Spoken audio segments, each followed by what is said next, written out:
War never changes. On October 23, 2077, the storm of World War came once again, and in a brief few hours, the Earth was reduced to cinders through a blaze of atomic fire. In the years, decades, and centuries after the cataclysmic Great War, humanity would emerge from the ashes and struggle to rebuild itself in the post-nuclear wastelands of the ruined world, establishing new tribes, villages, and eventually political factions and states. But even after the apocalypse, humanity continues to endure a never-ending struggle for survival in the wastes, a struggle without end. Welcome to our video on the lore of the Fallout universe. The world of Fallout takes place in a separate timeline from our own, a timeline which maintained the same course of history and events as ours all the way up until the conclusion of World War II in 1945. The atomic bombings of Hiroshima and Nagasaki in August 1945, the first use of atomic weapons against an enemy state in warfare, marked the split-off point for the Fallout universe's timeline, known as the Divergence. From 1945 onwards, the world of Fallout would advance on a different path, with this new Divergence timeline possessing its own unique developments in technology, culture, society, warfare, and politics that make it distinct from our own world. In the diverging Fallout timeline, the 20th century's Cold War continued in a manner somewhat similar to our own, albeit with several key differences. While the Cold War was still a struggle between Western capitalism and Eastern Bloc communism, the Soviet Union in the Fallout universe never collapsed in 1991, and by the 21st century, relations had warmed between the United States and the USSR, with both mutually maintaining a neutral or even amicable relationship towards one another. Instead, the Soviet Union's influence over Eastern Bloc communist countries began to wane in the 21st century, replaced by the growing power of the People's Republic of China.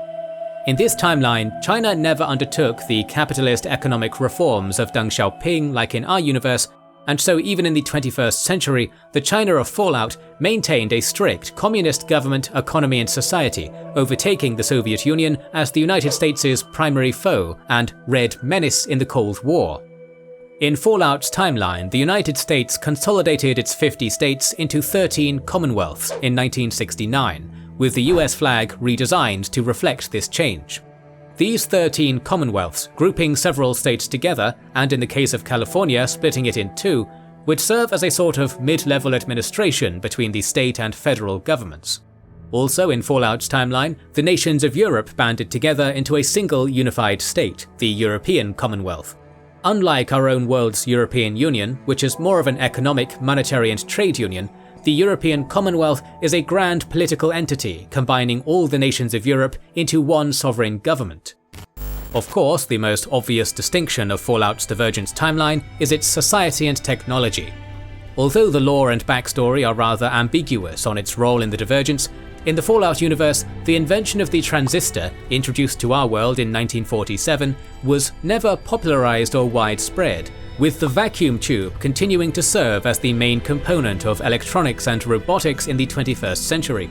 Because of this, as well as other factors such as lower priority on the militarization of computers and electronics, and a larger emphasis on utilizing bulkier, resource-demanding technologies, the Fallout universe became trapped in a 1950s-esque retro future.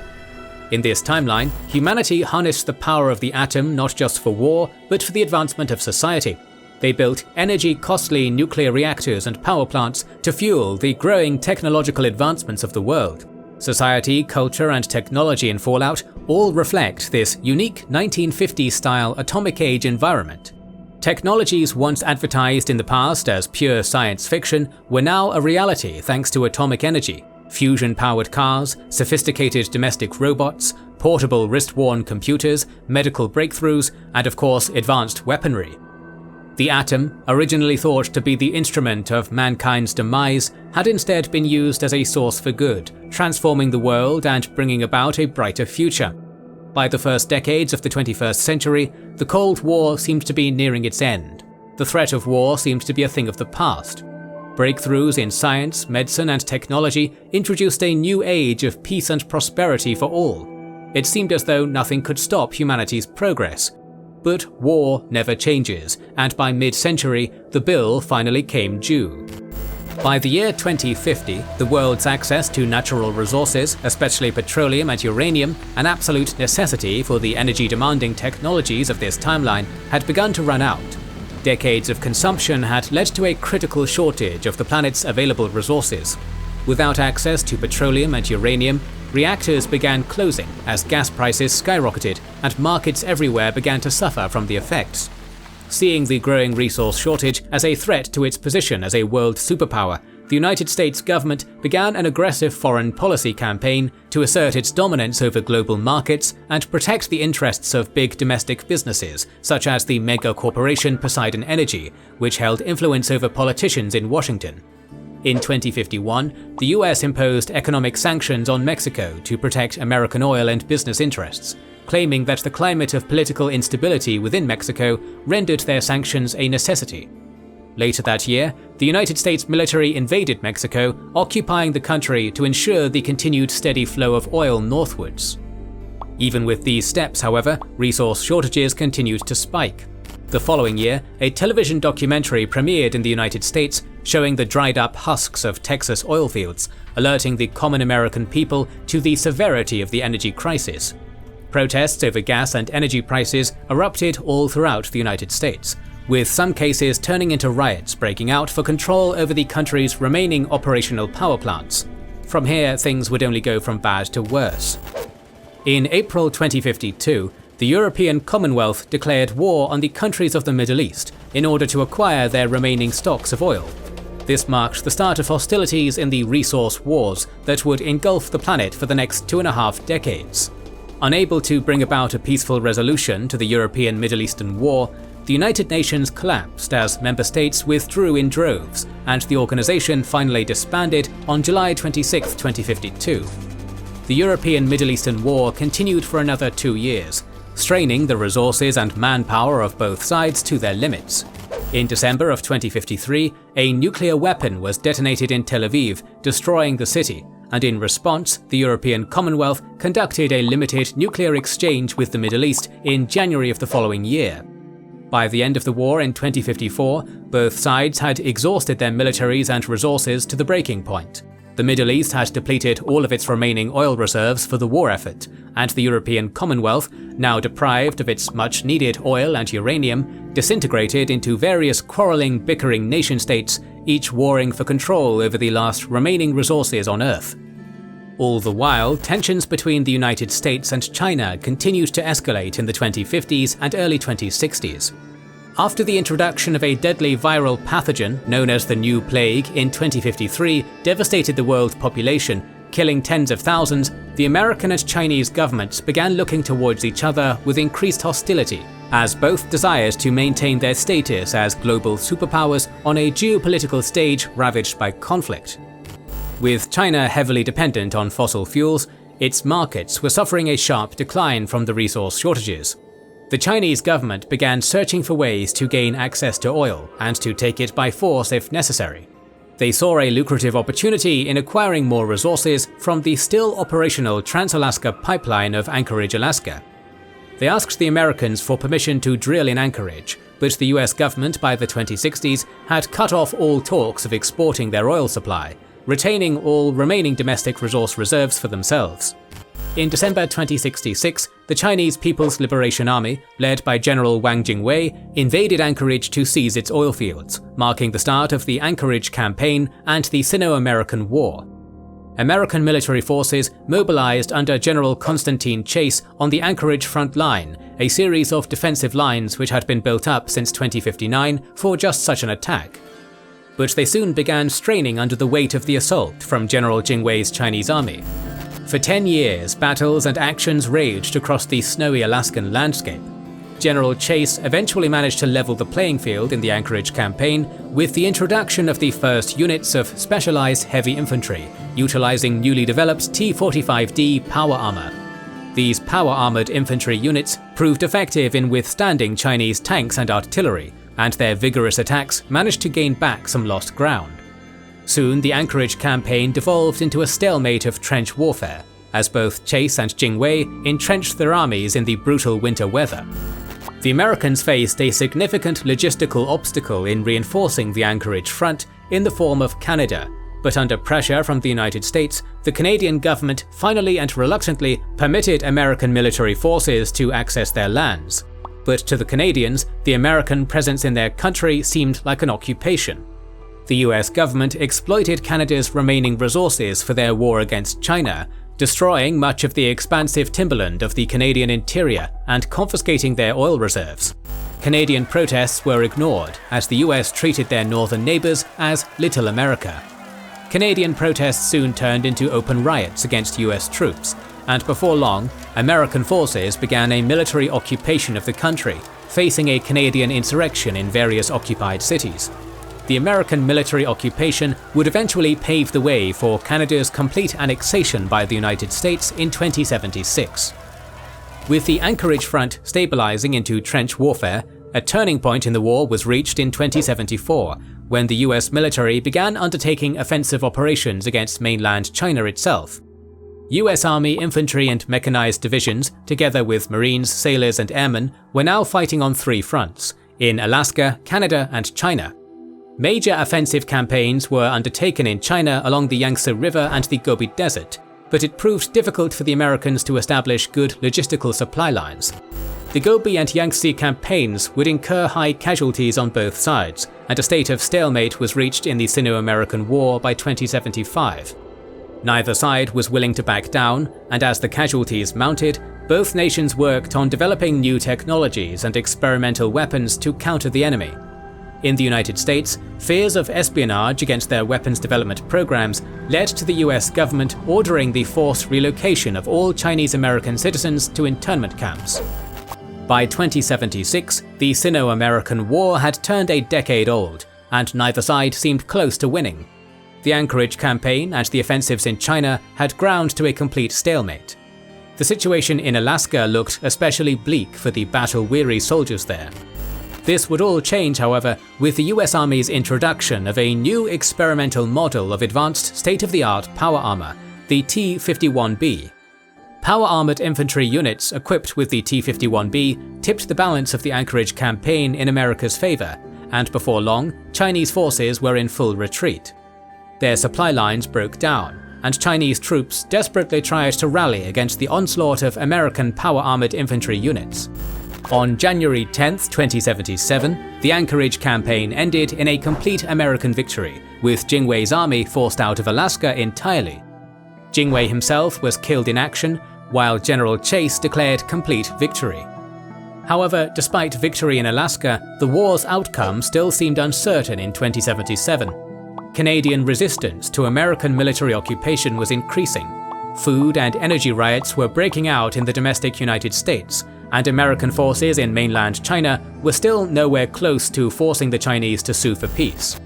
As American troops continued pressing deeper into China, the resistance from the Chinese only intensified and incurred greater casualties for both armies. Billions of dollars and hundreds of thousands of lives had been spent, and even after a decade of war, the Chinese had millions of able-bodied troops to call upon. It seemed for both the United States and China that the only way to settle the conflict would be through a nuclear strike. With nuclear war appearing imminent by the summer of 2077, the President of the United States and the federal government's leadership, as well as big business executives and other important figures in American high society, began relocating to an offshore oil rig in the Pacific, beyond the California coast. With China backed against the wall, their leaders came to the decision they long dreaded to contemplate. They felt the time had come to fire their nuclear weapons. On October 23, 2077, the Sino-American War would escalate into a world war and bring about the destruction of civilization. When the Great War finally broke out and Armageddon finally came, the United States had already put in place measures to safeguard America's future in the post-nuclear world, the Vaults. By the mid-21st century, a general sense of panic had spread through the American population. The collapse of the United Nations in 2052, the conclusion of the European-Middle Eastern War in 2054 with a limited nuclear exchange, and the outbreak of the new plague in the mid-2050s led to fear and uncertainty gripping the nation. In response to this general panic, in 2054, the United States government authorized the formation of Project Safehouse, a massive national defense program intended to create large fallout shelters known as vaults in the event of nuclear war. These vaults, overseen by the government-owned Vault-Tec Corporation, would be capable of housing 500 to 1,000 residents in a sprawling underground bunker, each advertised to house all the amenities and comforts of the modern American home. From their headquarters in Los Angeles, Vault-Tec gathered great public interest in their program through their demonstration vault, which allowed the company to win the government contracting bid to actually build the gargantuan bunkers. Work began on constructing the vaults in the early 2060s and continued all the way up to the Great War in 2077. The vaults had been carefully planned out to permit the long-term sustainment of a population of 500 residents or 1,000 with hot bunking. Each vault was built at a pre-selected location, typically a mountain range or another geologically stable area of the country, with a few even built under the foundations of cities. Entrance to the bunkers would be controlled by a massive vault blast door and airlock. Nuclear reactors, provided by General Atomics, would power the sprawling underground shelters, while air filtration systems kept the vault's air breathable. Hydro-agricultural farms and built-in food synthesizers would maintain sustenance for the vault's population, and water purification systems would allow for a sustainable life inside a vault for decades. The vaults were designed to shield its population for a time frame of roughly 25 years. After a quarter century, the inhabitants would leave the vault and set out into the post-nuclear wastelands to rebuild society. Certain vaults were chosen to be equipped with a Garden of Eden creation kit, or GEC. Developed by the scientist Dr. Stanislaus Braun and advertised as a miracle device, the GEC was a terraforming toolkit designed to restore life to a dead wasteland through seed and soil supplements, a fusion power generator, matter energy replicators, atmospheric chemical stabilizers, and water purifiers. It was hoped that after 25 years, the ravages of nuclear war would have calmed enough to where Vault residents would be able to resettle the wasteland, establish communities, and begin the process of rebuilding the world. Construction on the vaults started on the west coast and steadily progressed toward the eastern seaboard over the next decade. Unfortunately, due to the poor financial state of the US government in the 2060s, funds had to be raised for Project Safehouse through junk bonds, and despite these drastic measures, only 122 vaults were able to be commissioned on the eve of the Great War. With each vault able to hold a maximum population of 1,000 residents, this meant that only 122,000 citizens, less than 0.01% of the American population, would be spared from the horrors of nuclear Armageddon. The expenses for each vault were staggering, with costs often going over budget into the hundreds of billions. Furthermore, much of Project Safehouse was highly classified under national defense, protected under the new amended Espionage Act, which allowed for big businesses to piggyback off of and corrupt Vault-Tec for their own self-interests. Although the vaults were advertised as a safeguard for the American people and their way of life, their true purpose was far more sinister. Each vault was outfitted to partake in an overall social experiment known as the Societal Preservation Program, designed by Vault-Tec to test and strain the occupants under certain conditions. Each vault would be run by an overseer who was briefed on their specific vault's role in the overarching social experiment. Of the 122 vaults commissioned by Vault-Tec, only 17 of them were designed to perform as advertised, being designated as control vaults. Known control vaults included Vault 3 in Las Vegas, Vault 8 in western Nevada, Vault 13 beneath Mount Whitney, and Vault 76 in West Virginia. These control vaults, with the exception of Vault 13, which would remain closed for 200 years, would open after a time frame of 25 years, allowing their inhabitants to resettle the wasteland with the GEC. The social experiment in each vault varied in scenario. For example, the blast door of Vault 12 beneath Bakersfield, California, was designed not to seal properly, thereby exposing its residents to a flood of radiation. Vault 15 in Southern California was filled with a large, ethnically and religiously diverse population, forcing people of unique and diverse backgrounds to live together in the confines of the bunker. Vault 21 in Las Vegas was set up so that all Vault residents would resolve their conflicts through gambling and games of chance. Vault 69 was filled with 999 women and 1 man. Vault 101 near Washington, D.C. was intended to never reopen, testing a population under a case of prolonged isolation, and supervised by an overseer with dictatorial powers. Vault 111 would experiment with cryogenic freezing methods on its inhabitants. Each of these social experiments in the Societal Preservation Program was orchestrated by an elite inner circle within the federal government, comprised of high-ranking politicians, wealthy businessmen, and other special interest parties. This inner circle of the United States elite, known as the Enclave, wished to see how the American population would endure certain strains and hardships in the contained environments of the vaults. Their plan was, in the event of a nuclear war, to take the Vault survivors, the best and brightest humanity had to offer, and search for a new home for humanity among the stars.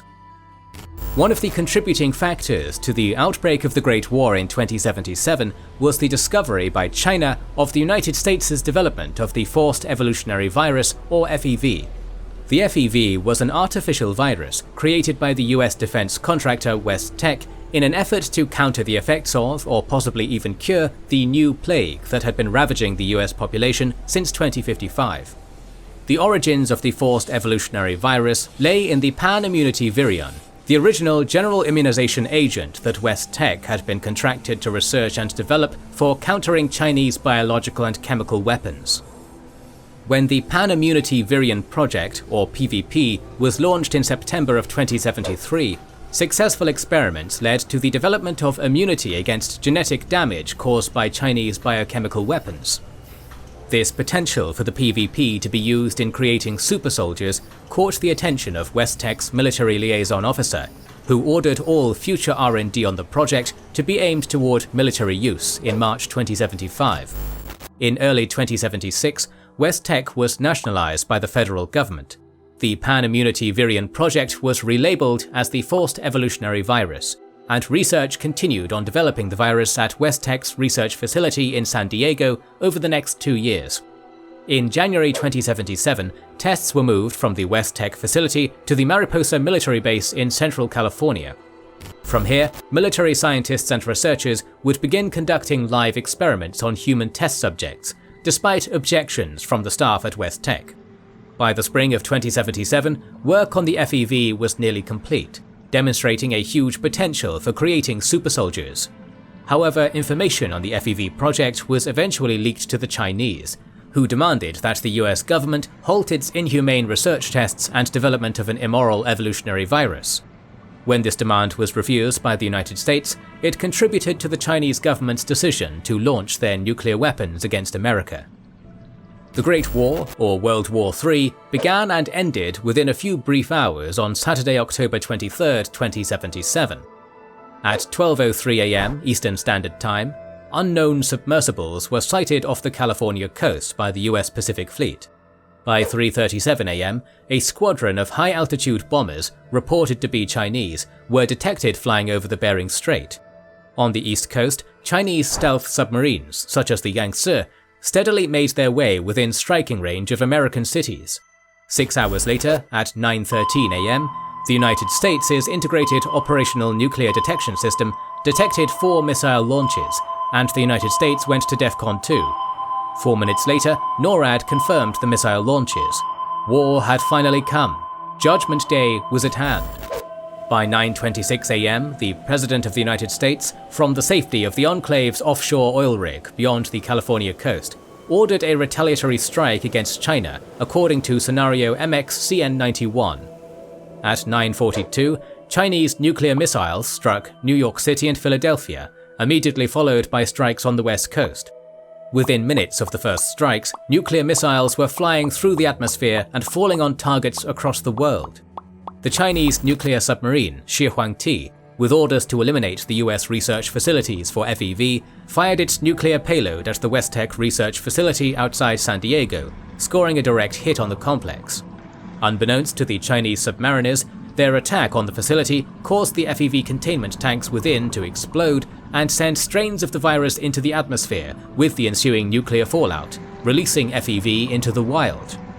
At 9:47, bombs hit Washington, D.C. and Boston. and American facilities began dropping offline.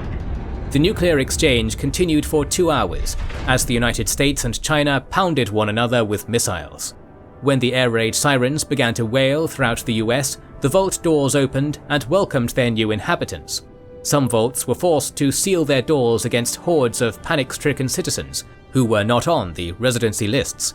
Even still, some vaults weren't filled to capacity, as months of air raid drills had led to a cry wolf effect among the American populace, and some vault residents ignored the signal to hurry to the shelters. In Las Vegas, American billionaire and Robco Industries founder Robert House attempted to save his beloved city. Having hacked the disarm codes for many of the Chinese warheads heading for Las Vegas, and also having armed his Lucky 38 casino with precision lasers, Mr. House used the Lucky 38's defense network to disarm or prematurely detonate many of the inbound Chinese warheads as they approached Las Vegas. Still, it was not enough to stop all the incoming bombs, and Mr. House was only able to save a fraction of Las Vegas from destruction before he was knocked unconscious by the remaining warhead detonations. Before long, the entire world was ablaze with atomic fire, as all the nuclear-armed nations began frantically firing their warheads to fulfill the doctrine of mutually assured destruction. Within a few hours, the Great War was over, and the world fell deathly silent as nuclear fallout and radiation blanketed the Earth. The results of the Great War were catastrophic for the globe.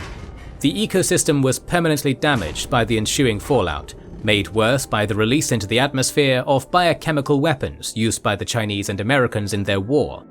The release of FEV into the atmosphere, combined with the destruction of the Vault-Tec research facility, would lead to animal and plant life on the West Coast rapidly mutating, with many organisms transforming into new monstrous creatures. For humans, the effects of the Great War were catastrophic. Many had managed to survive the nuclear Armageddon by seeking refuge wherever they could. For many of the unfortunate survivors who couldn't reach the safety of a vault or some other fallout shelter, the extreme amounts of radiation they were exposed to, combined in some cases with exposure to airborne strains of FEV, led to the horrible fate of mutation into ghouls. Their flesh would decay and rot, and their hair would fall out, giving them a zombie-like appearance, prolonged lifespan, and resistance to background radiation in their new hellish environment. For the vault residents, those fortunate enough to find refuge in a control vault would remain underground in relative safety and comfort for the next 25 years. Those unfortunate residents who found themselves in any of the other vaults would be subjected to Vault-Tec's sinister experiments. For everyone in the post-nuclear world, the years after the Great War would be marked by extreme hardship and a struggle for survival and the basic necessities of life, such as drinkable water, food, and proper medical care. It would take many years and decades before humanity would slowly rise from the ashes of the old world to carve out a new existence in the Wasteland. But eventually, new tribes and communities would emerge from the ruins and struggle in an attempt to survive and return to some primitive form of civilization. Even then, the struggle for survival would continue without end, because war never changes. On January 7th, 2077, work on the Forced Evolutionary Virus was transferred from the Vault-Tec research facility outside San Diego to the Mariposa military base in central California. Concurrently, a US Army garrison was detailed to the base to protect the scientists and secure their research from Chinese agents and espionage leaks. This garrison was commanded by Colonel Robert Spindle and his executive officer, Captain Roger Maxson. These soldiers, under Spindle's and Maxson's command, moved to the base with their families, and soon a regular security detail was arranged, with the garrison completely oblivious to the knowledge that the scientists at Mariposa were performing experiments on live human test subjects. Mariposa's dark secret wasn't able to be kept hidden from the garrison for long. After guarding the FEV research labs for over 10 months, on October 10, 2077, the soldiers learned the horrible truth about the mission of the scientists they were sworn to protect, and the twisted human experiments they were undertaking inside the base. They even learned that many of the test subjects for FEV were military prisoners of war.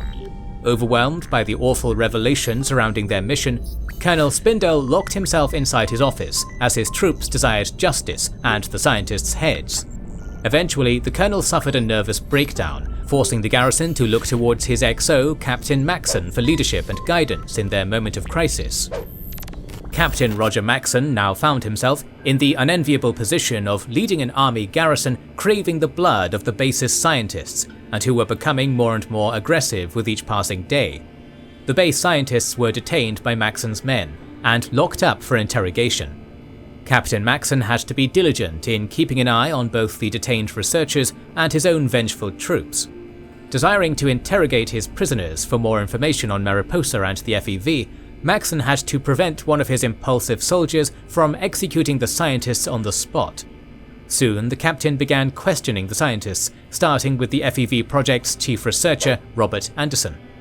Anderson explained to Maxson that the human testing at Mariposa Military Base was completely sanctioned by the federal government in Washington, and was even ordered by the government to be undertaken. As Anderson outlined each of the FEV experiments to Maxson, the stunned captain refused to believe that the government he had sworn to defend would sanction such inhumane experiments on American citizens. Maxson was in disbelief and asserted that Anderson and all his researchers were immoral monsters. Losing control, Anderson began shouting at Maxson that he and his men were simply following orders, and that they were soldiers just like the captain and his garrison. Having heard enough, and enraged at being compared to the scientists, Maxson executed Anderson right then and there. Having just murdered his superior officer, Maxson realized he and his men were now in open rebellion against the United States government, whether they liked it or not. On October 15th, Colonel Spindle committed suicide, just as Maxson and his men broke into his office, making Maxson the unquestioned leader of the rebellious army garrison. Within days of Spindle's suicide, Maxson and his men had executed most of the Mariposa research team. One of the last scientists to be executed continues to assert to the captain and his men that the government had indeed sanctioned their mission at Mariposa, shaking Maxson and his troops to their very core. Wishing to get an official response from the government, and with it some answers, Captain Maxson issued a radio broadcast on October 20th, declaring that his unit at Mariposa Military Base was now in open secession from the United States. In his personal journal that evening, Maxson mused how Confederate President Jefferson Davis had become vilified for leading the secessionist Southern states in the American Civil War, and pondered what his own legacy would now be. Much to Maxson's surprise, as the days passed by, there was no reply from their former superiors, or even any news from Washington. Maxson sensed that something had to be wrong in the outside world for the federal government to completely ignore an openly rebellious military unit, and so on the 21st, he ordered the garrison's families to relocate to the fortified military base for shelter. 2 days later, on October 23, 2077, the Great War began. Maxson and his group were now on their own. Safely sheltered inside the underground and fortified Mariposa military base, Captain Maxson and his people weathered the storm of World War raging outside. However, the captain continued to harbour concerns that the Chinese would soon launch missiles at Mariposa, and the next day ordered his soldiers and their families to prepare to vacate the facility. With the nuclear fallout settling outside, one of Maxson's men, Sergeant Plattner, volunteered to venture outside in his T-51B power armor and get an atmospheric reading. He returned to the base, reporting that the radiation outside was at relatively safe levels, and so Maxson and his men began final preparations to leave the base and journey outside for an event that would become known as the Exodus. Maxson ordered the scientists buried outside the base, and on October 27th, the captain, his former US Army servicemen, and their families all set out from Mariposa to begin the exodus through the nuclear wasteland of New California, with their destination being a large underground government bunker and storehouse to the southeast, known as Lost Hills. Before departing, Maxson activated the base's security robots to prevent anyone from stumbling on the facility. For weeks, Maxson and his retinue travelled through the hostile wastelands of New California, suffering casualties from radiation as well as aggressive mutants and roaming marauders. Tragically, one of the casualties was Roger Maxson's wife. The group suffered a further loss when a section of power-armoured troops under Sergeant Allen, ignoring warnings from Captain Maxson, broke away from the main caravan to venture even further southeast and explore the ruins of the Vault-Tec research facility in search of advanced technologies. This breakaway faction under Sergeant Allen would never be heard from again. After weeks of travel, Maxson's caravan finally arrived at the Lost Hills bunker sometime in November. Maxson and his men soon occupied the bunker, and before long the facility was fully operational, becoming a bastion of technology in the hellish wasteland. Maxson used the base's functioning satellite uplink to contact other army units across the shattered country, eventually establishing communications with a former military unit operating in the wastelands of Appalachia in West Virginia, led by Lieutenant Elizabeth Taggarty, an old acquaintance of Maxson's. Years passed by, and as the population of Lost Hills bunker steadily increased, Maxson's little community became a bastion of advanced technology in New California. It was during this time that Maxson began to envision a new future for his people and the post-apocalyptic world around them. In 2082, Roger Maxson issued a proclamation to the people of Lost Hills and to the other units his satellite uplink had contacted. The United States had failed in its mission to protect the American people and serve their needs before the Great War. Now Maxson and his people would form a new society, the Brotherhood of Steel. Their order would be dedicated to the mission of preserving all advanced technology, preventing it from falling into the wrong hands, and preventing another tragedy like the Great War from ever being repeated again. The Brotherhood of Steel was organized into a hierarchical societal order, divided between the scribes, whose mission was to study and catalogue advanced tech, the knights, who would seek out advanced technologies in the wasteland, and the paladins, the order's power-armoured warriors, who would protect the Brotherhood from any threats. The Brotherhood at Lost Hills would be led by a council of elders, with the High Elder, the first being Roger Maxson, leading the entire order. In the years after the Brotherhood of Steel's founding in 2082, the Brotherhood dedicated itself to protecting the people of the wasteland outside Lost Hills. Roger Maxson, now styling himself as High Elder Maxson, believed in keeping the Brotherhood open to outsiders, ideals which soon clashed with those members of the Order who sought to keep themselves in a closed society, preventing Wastelanders from joining their ranks. High Elder Maxson continued to lead the Brotherhood of Steel's main chapter at the Lost Hills bunker for many years after the founding of the Order. In 2135, Elder Maxson died of cancer, leaving a lasting legacy not just in the Brotherhood of Steel, but eventually for the entire wasteland. His son, Maxson II, soon succeeded him as High Elder, with Roger's grandson, John Maxson, joining the Paladins and showing great promise as a future leader for the Brotherhood. But while the Brotherhood of Steel was establishing itself in New California in the late 21st and early 22nd centuries, another order was beginning to rise in the wasteland, and its leader, the Master, had a radically different vision for the future of New California and the whole wasteland. The origins of the Master can be traced back to Dr. Richard Moreau, a resident of Vault 8, one of the 17 control vaults. Dr. Moreau was a scientist who dreamed of one day helping the people of the wasteland to rebuild from the Great War. When Vault 8 opened in 2092, and its inhabitants began establishing a small settlement for themselves outside its door with their Garden of Eden creation kit, Dr. Moreau was exiled for the crime of murder.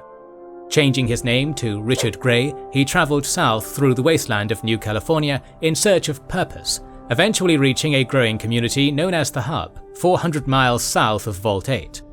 Here, Gray established a small lab for himself, studying the effects of mutation on the hostile mutants roaming the wastes. Richard Gray soon became popular with the residents of the Hub, especially with a prominent caravan master named Harold. Richard Gray and Harold became acquainted, and Harold eventually came to consider Gray a close friend, a brilliant scientist, and a mindful philosopher.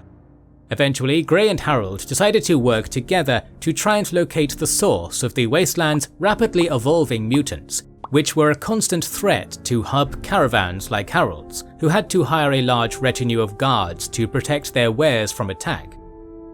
After Dr. Gray discovered that the mutant source was located somewhere to the north, Harold organized an expedition to shut it down or destroy it, with himself and Gray serving as the expedition's leaders. In the late spring of 2102, their expedition was launched from the Hub, travelling far to the north in search of the mutant source. After weeks of travel, on June 23rd, they arrived outside the abandoned Mariposa military base, which was infested with various types of mutants, as well as an active and formidable robot security detail. The expedition began taking casualties as they fought their way through the halls and sublevels of the military base, battling hordes of mutants and security robots. Only Harold and Gray were able to reach the base's deepest sublevel, where they discovered the green vats of FEV from which the mutants were coming.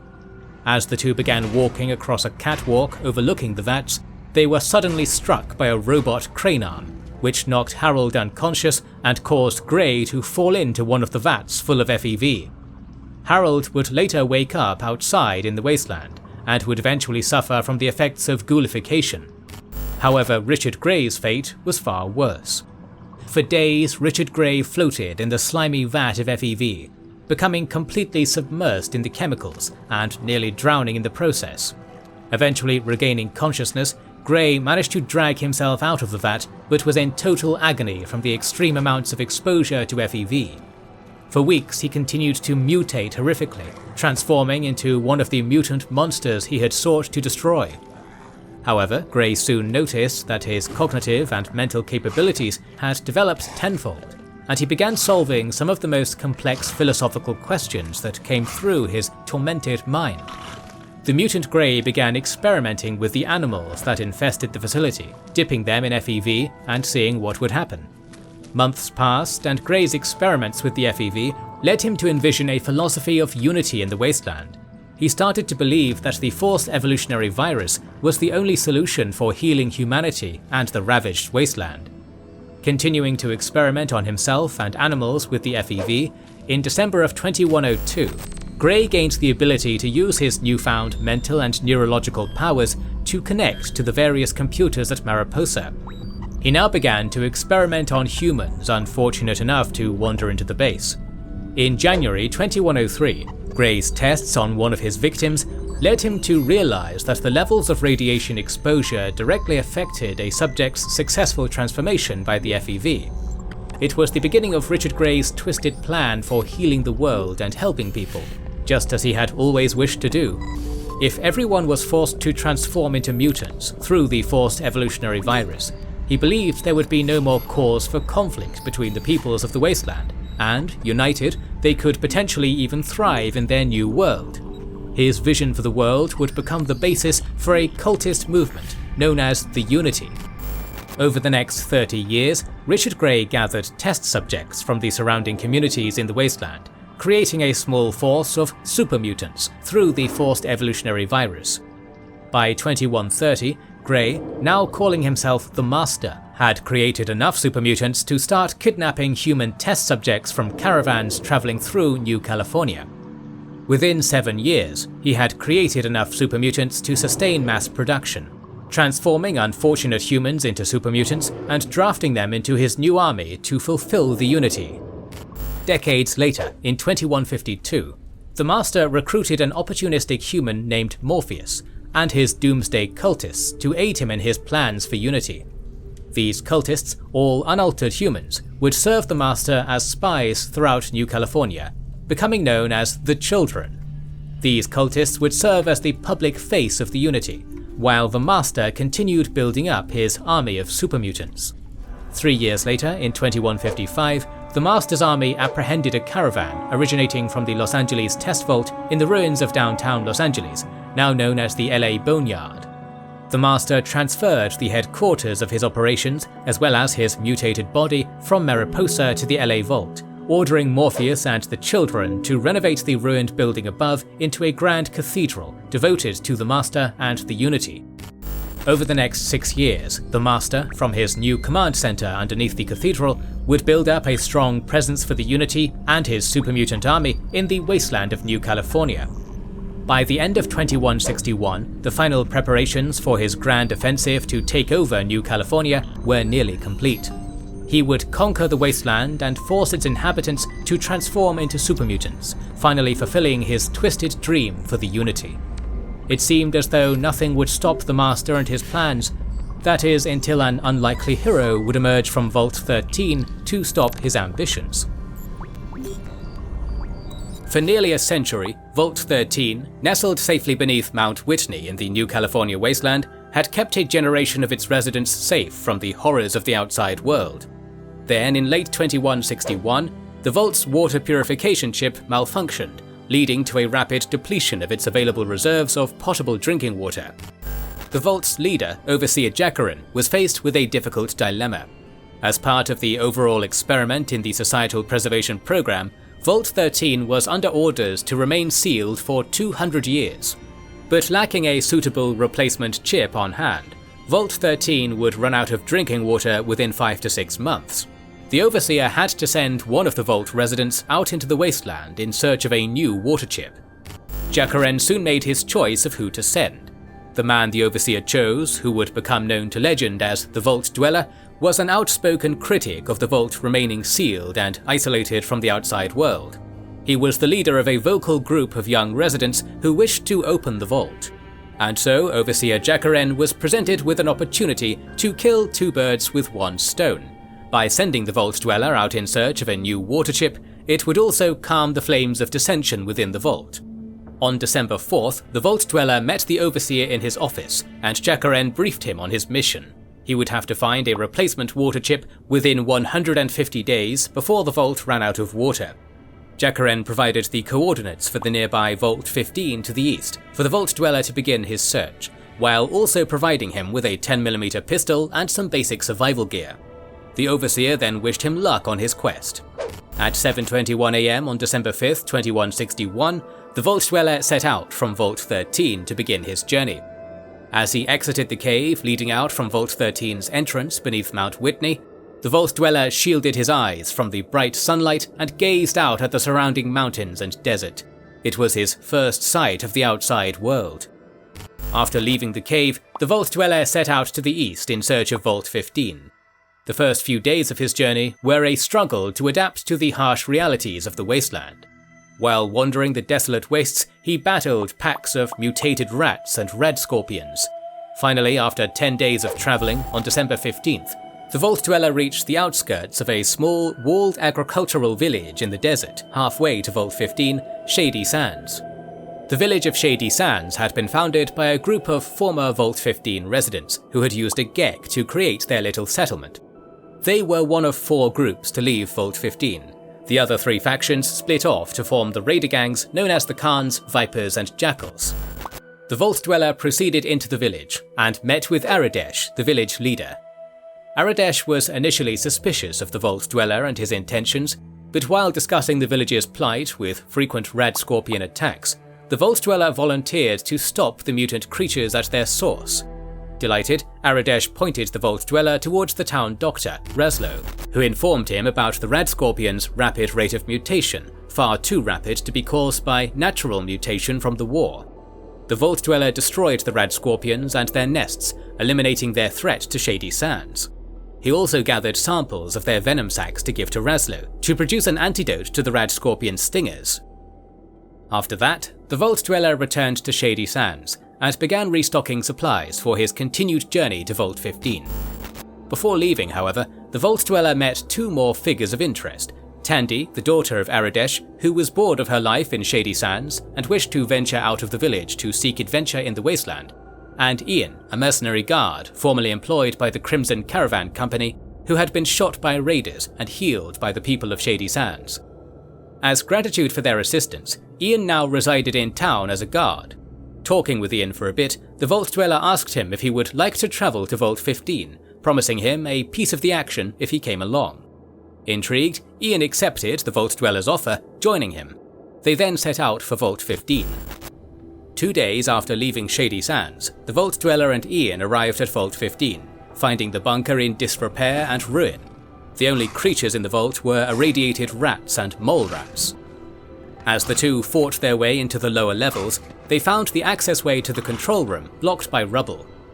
With any prospects of finding a water chip at Vault 15 now off the table, the Vault Dweller and Ian returned to Shady Sands, where they intended to rest before heading southwest to another settlement Ian had told him of, Junktown.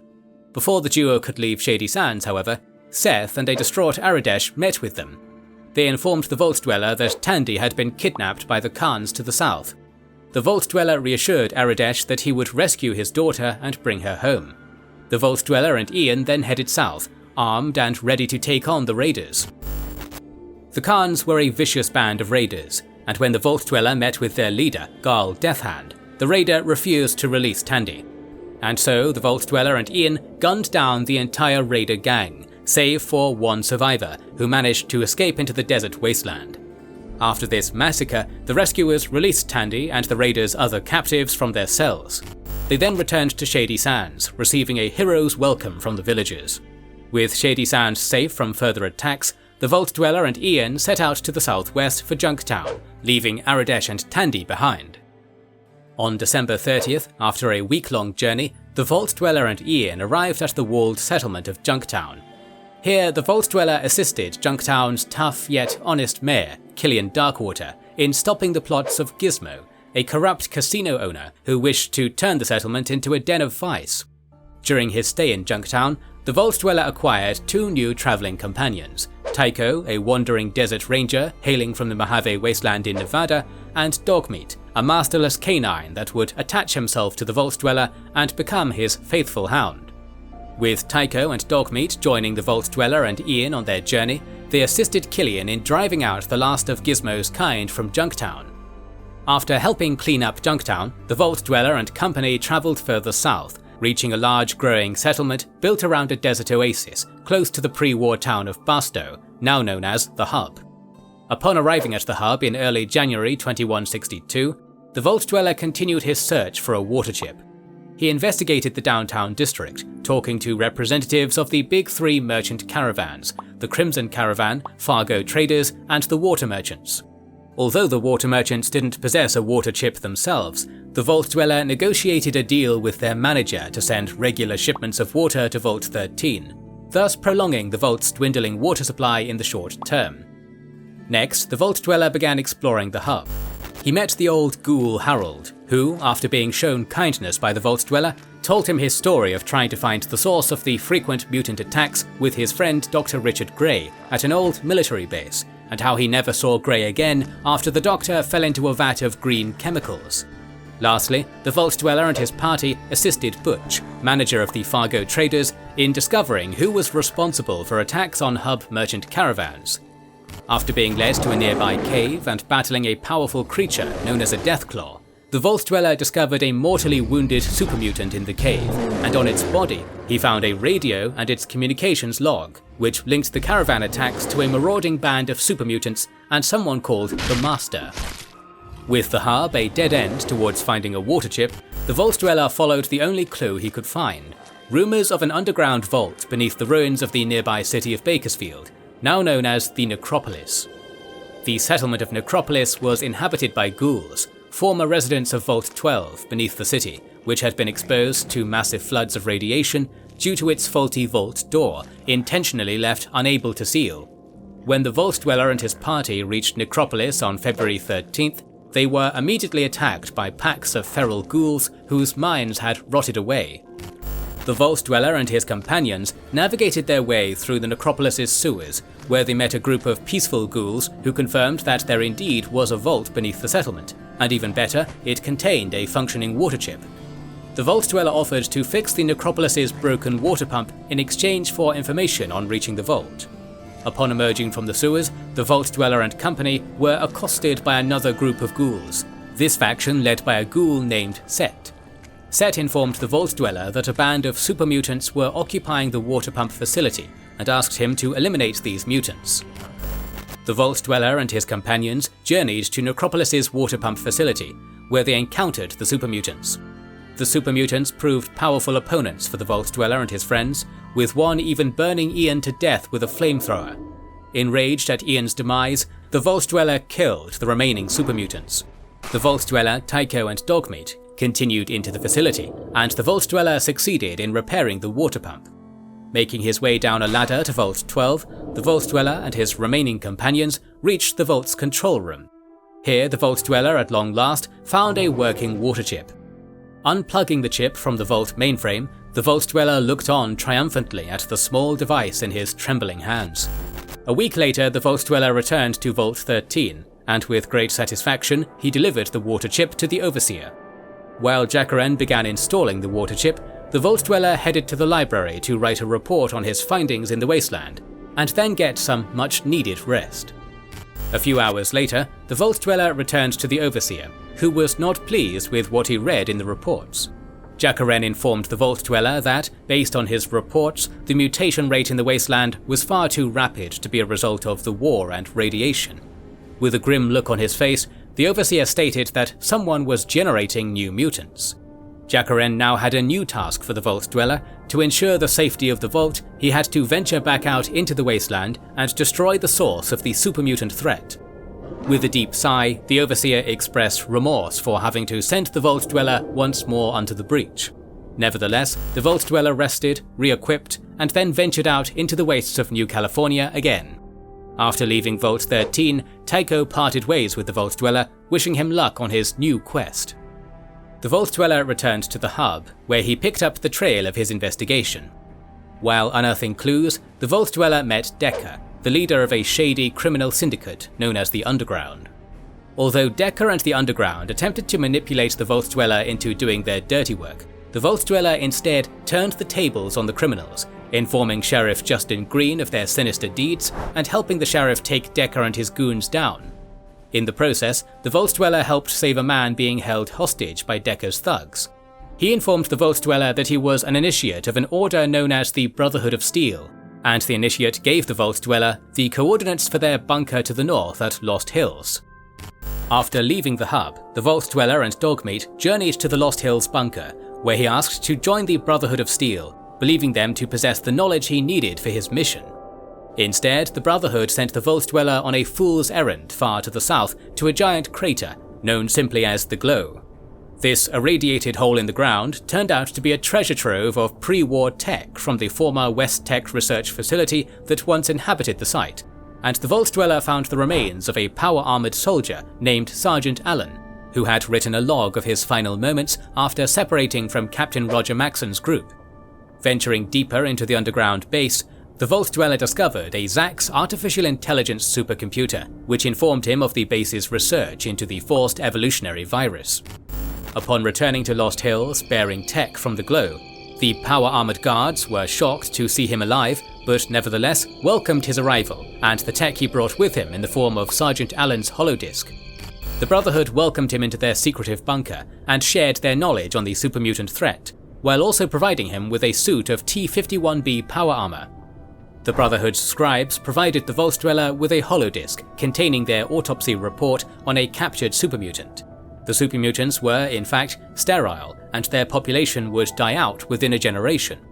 With the information he gained at Lost Hills, the Vault Dweller travelled onward to the Los Angeles Boneyard, making a short stop at Necropolis en route to visit his old ghoul acquaintances.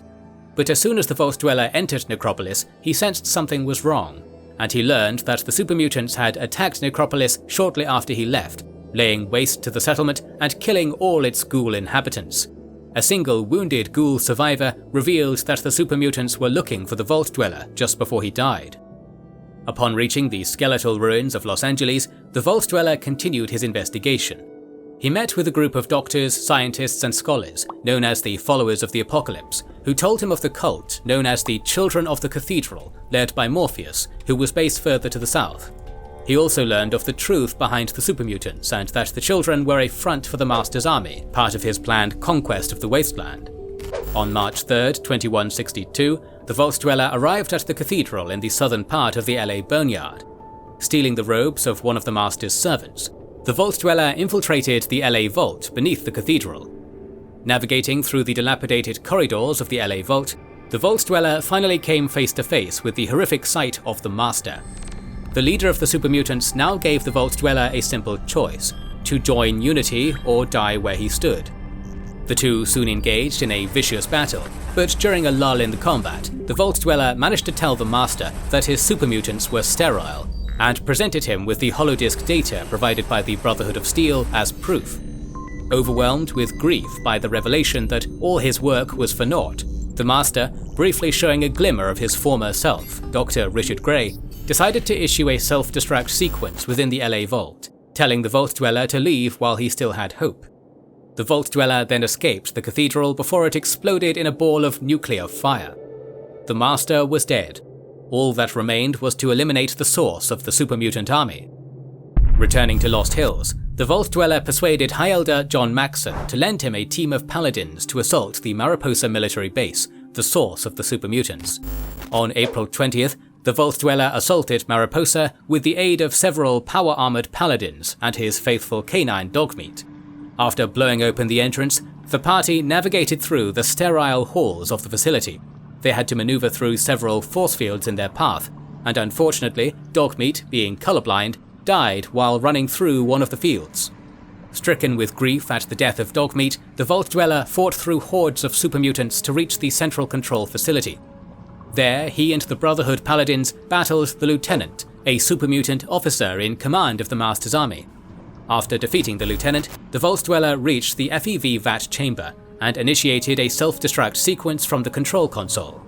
The party then escaped the facility just before it exploded, burying the Mariposa military base in a mountain of rubble. The Vault Dweller looked over his handiwork and, his mission complete, made his way back home to Vault 13. The Vault Dweller's journey through the New California Wasteland impacted the lives of all those he encountered. The death of the Master and the destruction of the FEV VATs at Mariposa brought an end to the Master's mad schemes of conquest. Under pressure from an offensive by the Brotherhood of Steel, the remnants of the Master's army retreated east beyond the Rockies. Thanks to the Vault Dweller's assistance, the settlement of Shady Sands grew into a major powerhouse in the region, and Aradesh and Tandy were later responsible for founding the New California Republic. Junktown became a fair and honest community under Killian Darkwater's leadership. The hub prospered, and Old Harold brought the settlement's ghoul population into harmony with the humans. The Brotherhood of Steel helped the other human outposts drive away the super mutant armies with minimal loss of life on both sides of the conflict. The Brotherhood slowly began reintroducing their technology to the Wasteland, with little disruption or chaos, while wisely remaining out of the power struggle, becoming a significant research and development house in New California. Now, the only question that remained was, what happened to the Vault Dweller?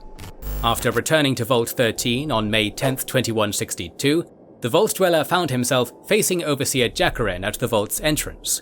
Overseer Jacaren expressed his gratitude for what the Vault Dweller had done, claiming he had saved not only Vault 13, but possibly the entire human race.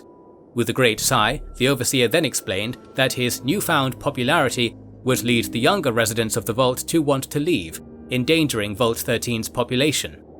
Placing a hand on the Vault Dweller's shoulder, Overseer Jacaren stated simply, "I'm sorry, you're a hero and you have to leave." As the Overseer returned inside Vault 13, the Vault Dweller spent a moment in stunned disbelief. He had fought against the odds and saved Vault 13 and humanity, but his heroic deeds had also cost him everything he held dear. With shoulders lowered and with his sad, tired gaze fixed to the ground, the Vault Dweller turned around out of the cave and drifted into the Wasteland, leaving Vault 13 and his former life behind. After being exiled from his home of Vault 13 by Overseer Jacaren on May 10, 2162, the Vault Dweller began wandering the desert wastes. He was a changed man, with many things weighing deeply on him, including the strains of his journey, the loss of close friends and companions like Ian and Dogmeat, and his exile from the home he had fought so hard to protect. For a time, the Vault Dweller was furious with the Overseer's decision, but he slowly came to terms with his exile, admitting that perhaps the Overseer's decision was the right one after all. 2 days after his exile, the Vault Dweller cut all ties with his past life, removing his Vault 13 jumpsuit never to wear it again. Upon learning of what the Overseer had done, many residents of Vault 13 became outraged, particularly the younger generation and those who were close friends of the Vault Dweller. A faction led by 3 of the Vault Dweller's good friends, Teresa, Lyle and Pat, rebelled against the Overseer. They, along with many others, soon left Vault 13 in protest. The remaining residents believed that the Vault Dweller and those who had left perished in the Wasteland. Overseer Jacaren was tried as a criminal for betraying the Vault Dweller and the entire Vault populace, and was sentenced to death by his peers. The position of Overseer was abolished, and the residents soon opened the vault to trade and communication with the outside world. They established contact with the Brotherhood of Steel, who provided them with a mainframe computer to control and regulate the vault automatically. The remaining Vault-13 residents would continue to live within the relative safety of the vault for the next 80 years. Meanwhile, the rebellious residents of Vault-13 who left in 2162 had in fact survived. Soon after leaving the vault, this group, led by Teresa, Lyle and Pat, came under attack by a pack of mutant creatures. They were saved by none other than the Vault Dweller himself, who became the group's leader and taught them how to survive in the harsh wasteland. On July 10th, the Vault Dweller and his group of followers, which now also comprised wandering bands of Wastelanders who had joined them along the way, set out for the far northern regions of New California. After weeks of travel, they reached the inaccessible canyons of what was once southern Oregon. Here, they founded a village. The Vault Dweller chose the location due to its secure position beyond a dry valley, surrounded by a barren landscape, which would deter unwanted visitors. For a time, the Vault Dweller dispatched scouts to re-establish contact with Vault-13, but he eventually gave up, in favor of building and strengthening their new settlement. On August 18, 2167, construction of the village was completed, and it was named Arrio. The new Arrio villagers, who settled in a rustic, tribal lifestyle, appointed the Vault Dweller as their first tribal elder. The Vault Dweller taught his villagers the basics of survival, including hunting, farming, and other skills needed for the tribe to grow. He also taught the tribe the basics of engineering and science, in order to maintain their homes and craft new items and equipment for survival. The Vault Dweller, despite his rugged and hardened exterior, was able to find love, marrying his good friend and former Vault resident Pat. On October 2nd, 2188, the two were blessed with a daughter. Years passed by, turning into decades, and as the Vault Dweller grew older and his hair greyed, he knew his time was coming to an end. On January 16, 2208, the Vault Dweller, now aged 67, quietly left Arrio in the middle of the night, leaving behind his old and tattered Vault-13 jumpsuit folded on his bed, alongside his written memoirs. The Arrio tribals eventually believed he had perished in the wasteland, while others claimed that he had been taken by the sky spirits. The Vault Dweller's daughter soon took up her father's title of Arrio Elder. With the Master dead and the FEV vats at the Mariposa military base destroyed, the Super Mutants of the Master's army were leaderless and weakened, vulnerable to a counterattack from the human outposts and settlements of New California. After assisting the Vault Dweller in destroying the Mariposa base, the Brotherhood of Steel waged a campaign against the remaining Super Mutant holdouts in the Wasteland. Under the leadership of High Elder John Maxon and Head Paladin Rhombus, the Brotherhood of Steel's military operation was highly successful, driving the remnants of the Master's army and the Children of the Cathedral east towards the Sierra Nevada mountain range and beyond in the years following the Unity Crisis. Eventually, the Master's army broke apart. Surviving Super Mutants split off into different groups, each with their own goals. Many bands of Super Mutants migrated out of New California to the north and east in search of new places to settle. Some settled in the Mojave Wasteland at Black Mountain. One large group journeyed east to the Rockies and then beyond into the Midwestern Wasteland. Another group traveled even farther southeast into the wastes of Texas. Other Super Mutants simply laid down their weapons and settled in New California, attempting to coexist with humans and integrate into their society. After the Master's army disbanded, the Brotherhood of Steel found themselves at odds with their need for new recruits versus their code of technological secrecy. The debate continued at Lost Hills for some time during the 2180s, before the Council of Elders finally ruled against the sharing of technology with outsiders, convinced that the Brotherhood would endure as it had before. Further debate was silenced when the Elders ordered the minority who wished to share their technology on a special mission across the wastes. They would pursue the remnants of the Master's army beyond the treacherous Rocky Mountains. In order to accomplish this dangerous mission, the Brotherhood constructed a fleet of airships and then dispatched the vocal minority east in 2195. As the air fleet travelled over the Rockies, a violent storm broke out, dispersing the airships and throwing them far off course. The fleet was badly damaged, and smaller sections of the aircraft broke off, never to be seen again. The fraction of the crew that managed to survive struggled to keep their ships afloat before finally crash landing in the outskirts of Chicago in the Midwestern Wasteland. Finding themselves stranded thousands of miles from the Lost Hills bunker, the survivors of the airship fleet rallied to form a new chapter of the Brotherhood of Steel, which soon diverged from the ideals of the old Brotherhood out west. The Midwestern Brotherhood of Steel went rogue, cutting all ties with Lost Hills and building a major power base for themselves in the Midwestern Wasteland. By 2197, the Midwestern Brotherhood had established a firm foothold in the ruins of Chicago and the surrounding areas, clashing with local raider tribes and the surviving bands of Super Mutants from New California. Vague news and rumors of the rogue Midwestern Brotherhood of Steel's actions and presence would occasionally leak their way back west to Lost Hills in the years and decades after their disappearance. While the Brotherhood of Steel remained outside of politics after the Masters' defeat, a new state began to rise in the Wasteland out of the seemingly unimportant village of Shady Sands. After the Vault Dweller assisted Shady Sands in 2161 by destroying the Khans and rescuing Tandy in the process, the small settlement enjoyed a period of peace as raider attacks halted. Shady Sands soon prospered, and the settlement's leader, Aradesh, used their newfound prosperity as an opportunity to develop the community. The village thrived, becoming a major economic power in New California. Trade routes developed, as did cultural exchanges between settlements, leading to the emergence of a national identity movement, which gradually gained popular acceptance. In 2186, Aradesh first proposed the idea of forming a republican state, and Shady Sands rebranded itself as the New California Republic, or NCR, forming a trial council government to draft a state constitution. The New California Republic was founded on the old world principles of democracy, liberty, justice, and equality under the rule of law.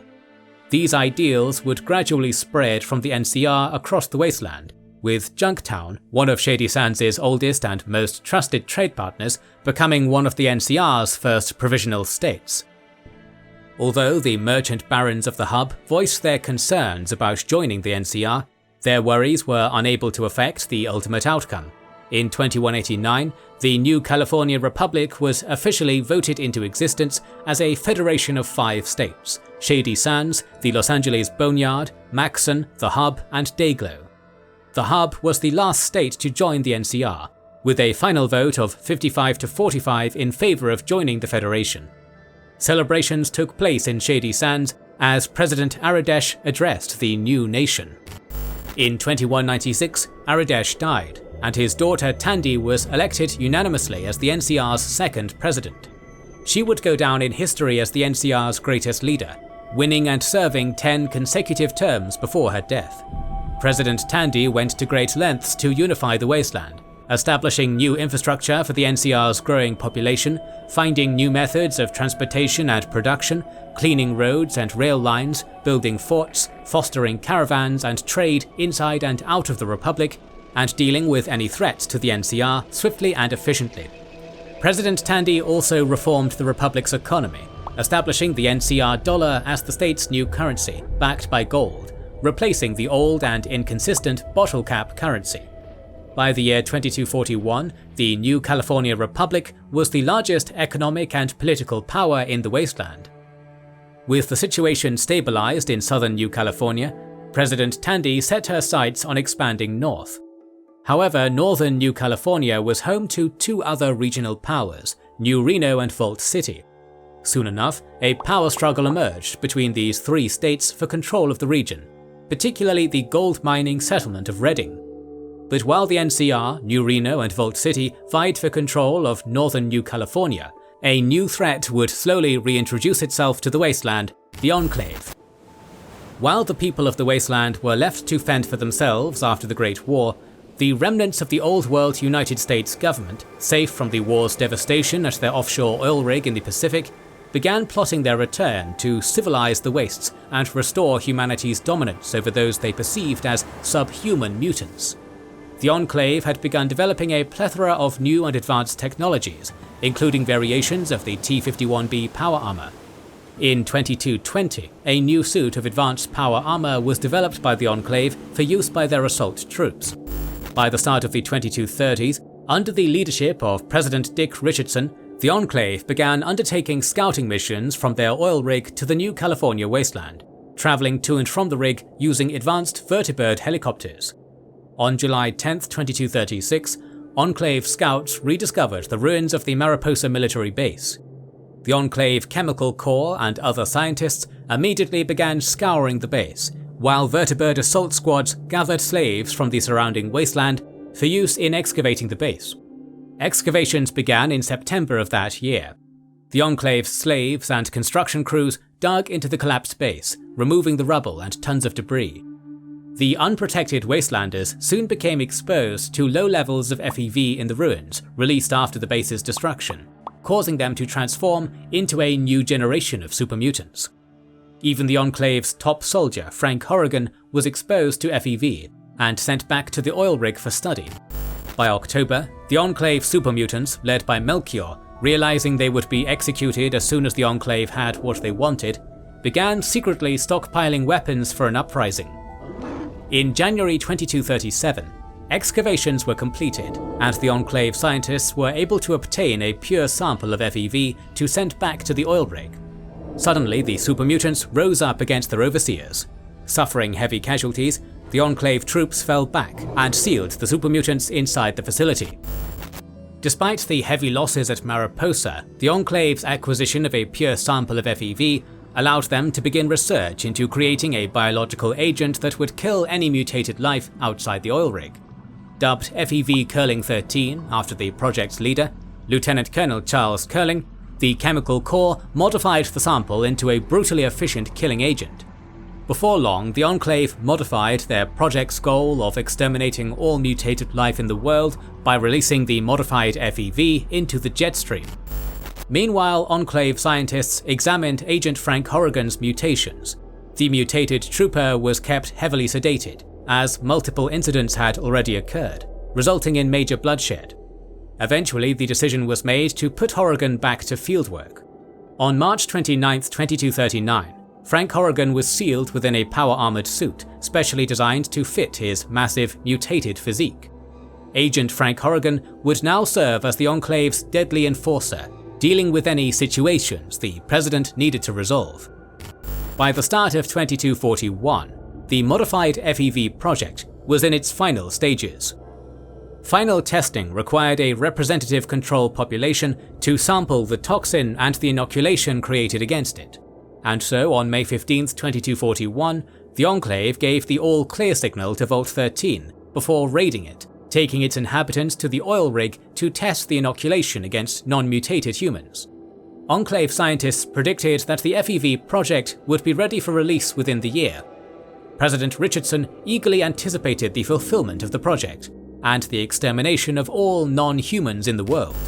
What he could not anticipate, however, was the arrival of another one of the Wasteland's unlikely heroes, the grandson of the Vault Dweller, who in the summer of 2241 would leave Ario in search of a Garden of Eden creation kit.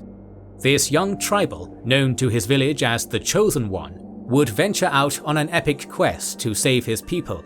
But much like his grandfather 80 years earlier, his quest would soon turn into a mission to save the entire world from the evil machinations of the Enclave.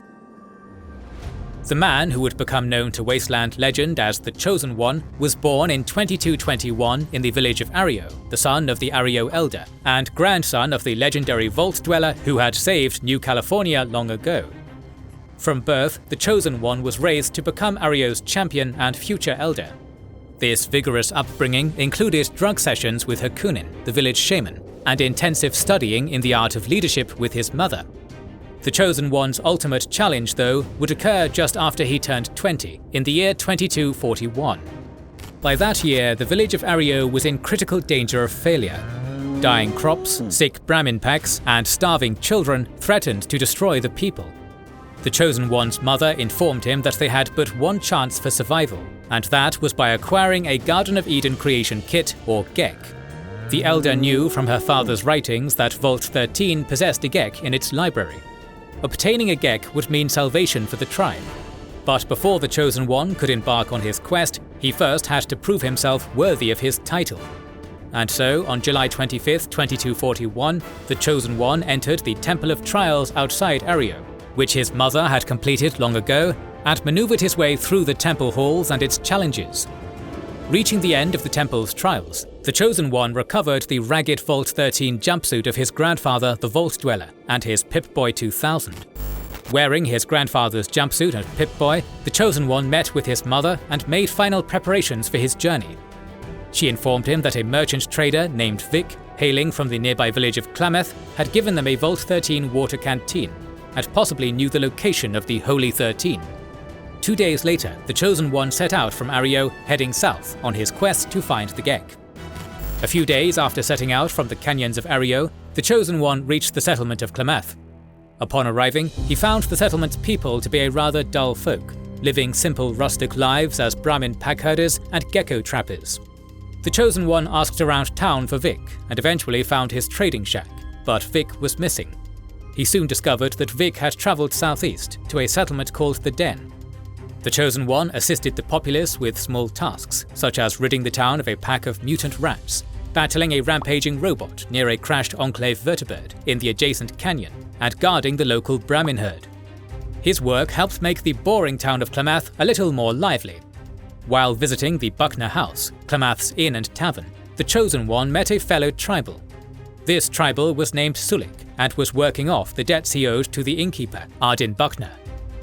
The Chosen One was able to wipe away Sulik's debt by assisting Ardin Buckner in rescuing her fiancé, Smiley the Trapper, from a nearby network of toxic caves. Released from his debt, Sulik offered to join the Chosen One on his quest for the Gek as repayment, and the two headed southeast towards the Den.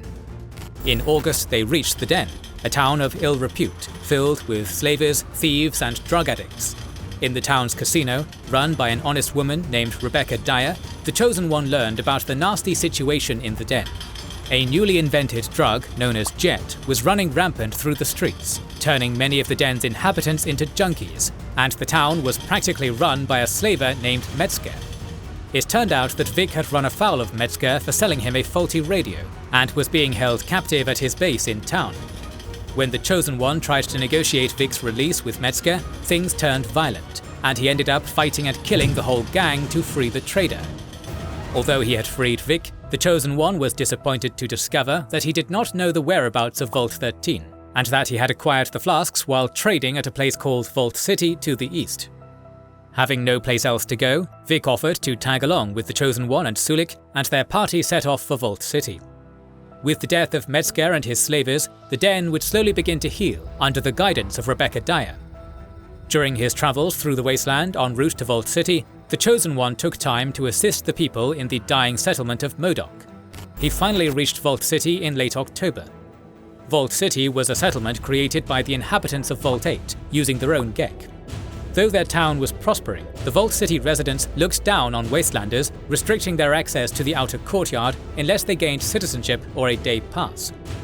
The Chosen One visited a bar in the courtyard owned by John Cassidy, a marauder who had settled down in Vault City due to his ailing health. Befriending the man, the Chosen One convinced Cassidy to join his growing party of followers in his quest to find the Gek. The Chosen One eventually managed to enter downtown Vault City and met with the settlement's leader, First Citizen Joanne Lynette, who was surprised by his Vault-13 jumpsuit. Although disappointed that he was not a Vault Dweller himself, Lynette stated that Vault 8's computer mainframe may have the location of Vault-13 records. However, she would only provide access to the Chosen One if he helped her deal with the town's problems, dealing with ghouls who had inhabited and reactivated the nearby Gecko power station, which they believed was poisoning their water system. The Chosen One agreed and went to Gecko, where he met with the settlement's leader Harold and his fellow ghouls. While speaking with Harold and the others, he learned of Vault City's prejudice towards the ghouls, and their hostility to Harold's attempts to negotiate a trade deal with them. The Chosen One resolved the problem by going over Lynette's head to negotiate with a Vault City councillor in mediating a trade deal where Vault City would provide medical supplies to the ghouls of Gecko in exchange for power production from the reactor. Now able to enter Vault 8, the Chosen One accessed its mainframe and discovered that a supply chain error had led to Vault 8 receiving a surplus of water chips intended for Vault 13, which had received the former's intended second Gek. Although the mainframe didn't mention Vault 13's location, it did record the location of Vault 15 close by. With this information, the Chosen One set off once again, this time to the south. Over the winter, the Chosen One visited the crime-ridden town of New Reno and became embroiled in the local feuds between New Reno's crime families, the Bishops, Mordinos, Wrights and Salvatoris. He investigated the death of Richard Wright, the youngest son of crime boss Orville Wright, who had died of a jet overdose. Orville suspected that the culprits were the Mordinos, the biggest suppliers of jet in New Reno. However, by digging deeper, it was uncovered that the Salvatoris were behind the murder, as they hoped to frame the Mordinos and trigger a violent gang war. One night, the Chosen One discreetly followed the Salvatoris outside town to their secret meeting with the Enclave, and in exchange for some unknown chemical compounds, the Salvatoris received a shipment of the Enclave's laser weaponry, with which the Salvatoris would seize control of New Reno once the other crime families had weakened themselves in their gang war. Convincing Orville of the truth behind his son's murder, the Chosen One succeeded in preventing all-out war on the streets. In early 2242, the Chosen One left New Reno to resume his journey, having run afoul of the Bishop crime family after sleeping with Mrs. Bishop. During his Wasteland travels, he visited the settlement of Broken Hills, run by a super mutant sheriff named Marcus. When the town's problems were resolved by the Chosen One, Marcus agreed to join his party's travels. In the spring, they reached Shady Sands, now the capital of the growing New California Republic. The Chosen One met the NCR's leaders, the elderly President Tandy, whom the Vault Dweller had saved 80 years ago. Tandy asked the Chosen One if he could help her and Shady Sands as his grandfather had done. Vault 15 contained notable pre-war computer parts that the NCR could use to improve itself and grow, but the vault was inhabited by a shantytown of squatters. Reaching Vault 15, the Chosen One met with the squatters, who were being protected by a gang calling themselves the New Khans, led by an elderly raider named Darien.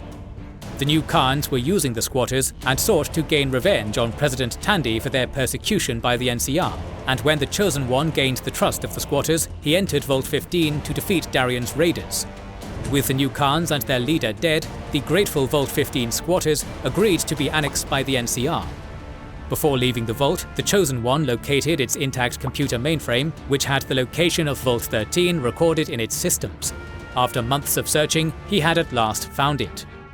The Chosen One and his followers arrived at Vault 13 on July 20th. The vault was being inhabited by a group of surprisingly passive Deathclaws, typically vicious mutants that killed anything on sight. Even more surprisingly, these Deathclaws could speak, and when the Chosen One spoke to their leader, named Gruthar, he helped them fix Vault 13's main computer in exchange for the game. The Chosen One also met another Deathclaw draped in a large cloak, named Goris, who desired to travel with the Chosen One and see the Wasteland and its people. With the Gek in his possession, the Chosen One and his band went north to return to Ario in triumph. That night, however, he received a dream vision from Ario's shaman, Hakunin, who stated that the village was dying and had little time left, urging him to hurry home. When the group returned to Ario weeks later, they found it in smouldering ruins. A mortally wounded Hakunin informed them that men came to the village riding metal birds and stole the inhabitants. His home destroyed and his people taken, the Chosen One became determined to do whatever it took to find and rescue them. Hakunin said the kidnappers flew south, then died from his wounds. Over the next 2 weeks, the group headed south, until they arrived at the ruins of San Francisco, where they located a derelict oil tanker docked along the bay, the PMV Valdez. The Valdez was inhabited by a group of squatters, led by the ship's self-appointed captain A. Ron Meyers, who turned out to be a deserter from the Enclave. Meyers informed the Chosen One where the Enclave would have taken his people, an offshore oil rig beyond the California coast. Meyers said that if they could get the Valdez operational, he would be able to take them to the rig. However, it would also require getting the tanker's FOB for the navigation computer, which was stored at the Enclave's main base in New California at Navarro. While his companions helped fix the ship, the Chosen One traveled to Navarro for the FOB, duping the forward sentry that he was a new recruit for the Enclave, and gaining access to the base. Making his way through the Enclave offices at Navarro, he located the FOB and hurried back to San Francisco. The FOB was input into the navigation computer, and the Valdez came to life, steaming into the San Francisco Bay and out to the Pacific, on a course set for the Enclave's Poseidon oil rig. Due to being a registered Poseidon vessel, the Valdez safely passed the rig's defense turrets and docked with the lower platform. the Chosen One and his followers entered the rig, and he disguised himself in Enclave power armor to infiltrate the base while his companions guarded the exit.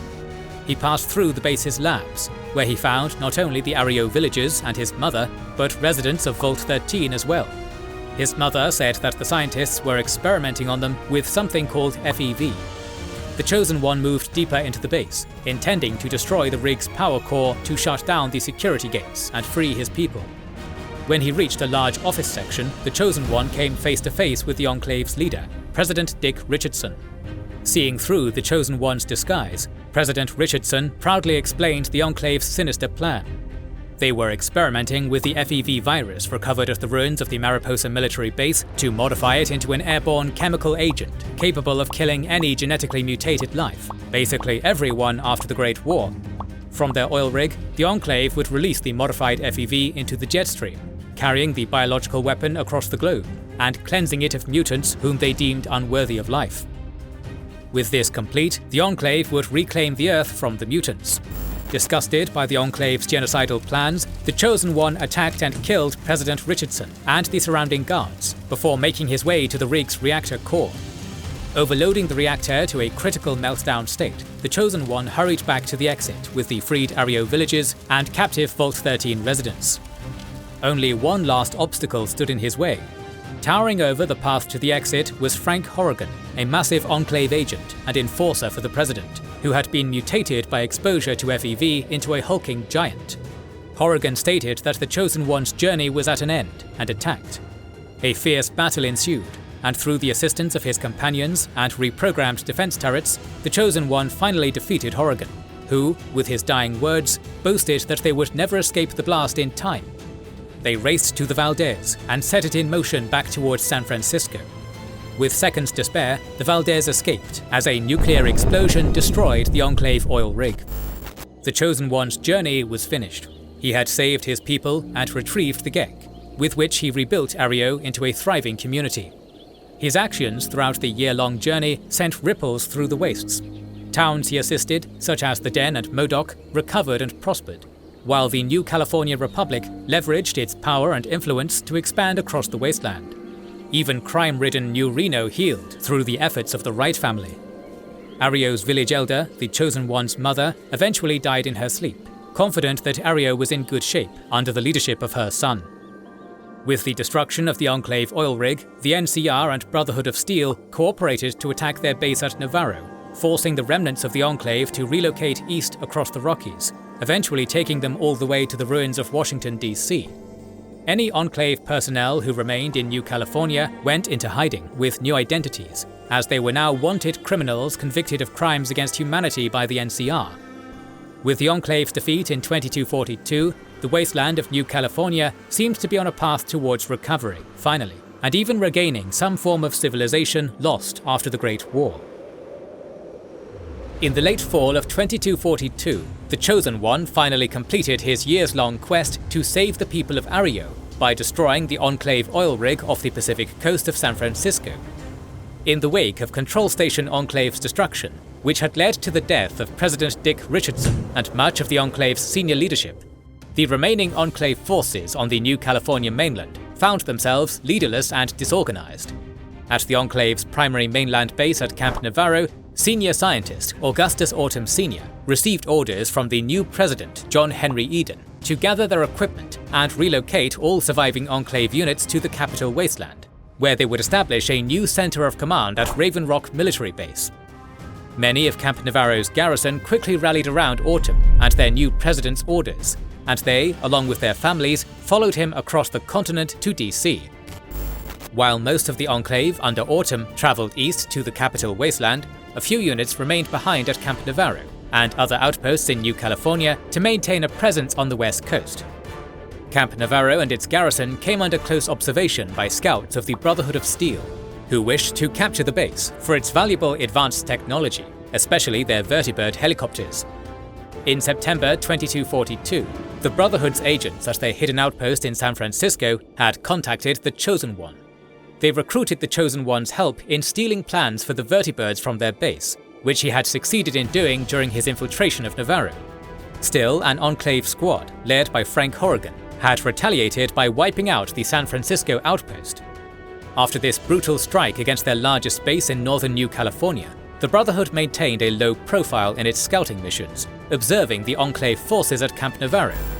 The New California Republic would finally carry out the assault on Camp Navarro, which the Brotherhood had been hesitant to undertake themselves. The Enclave had become infamous throughout New California for its ruthless acts of terror across the Wasteland, destroying whole settlements, abducting men, women, and children for their sinister experiments, and enslaving Wastelanders for use as forced labor to excavate the FEV-contaminated ruins of Mariposa military base. Despite the destruction of their oil rig, President Tandy rightfully believed the Enclave still posed an existential threat to not just the NCR but the entire Wasteland.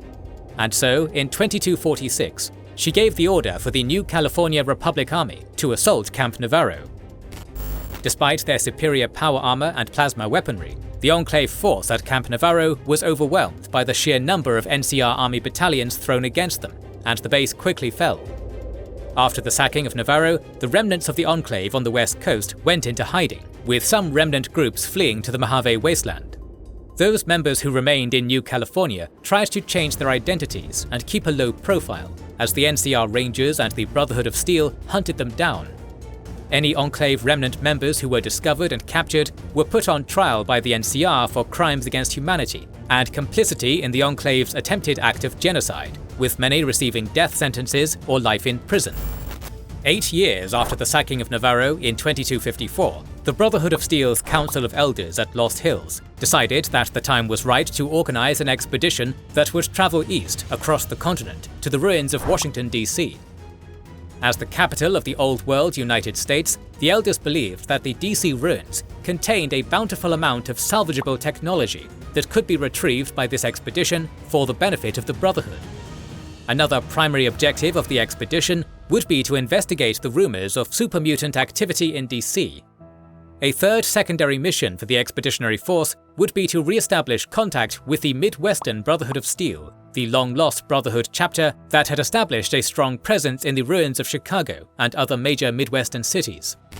The man chosen to lead this important expeditionary force was Star Paladin Owen Lyons, a high-ranking paladin in the Lost Hills chapter, who possessed strong leadership abilities and was one of Lost Hills' most experienced officers.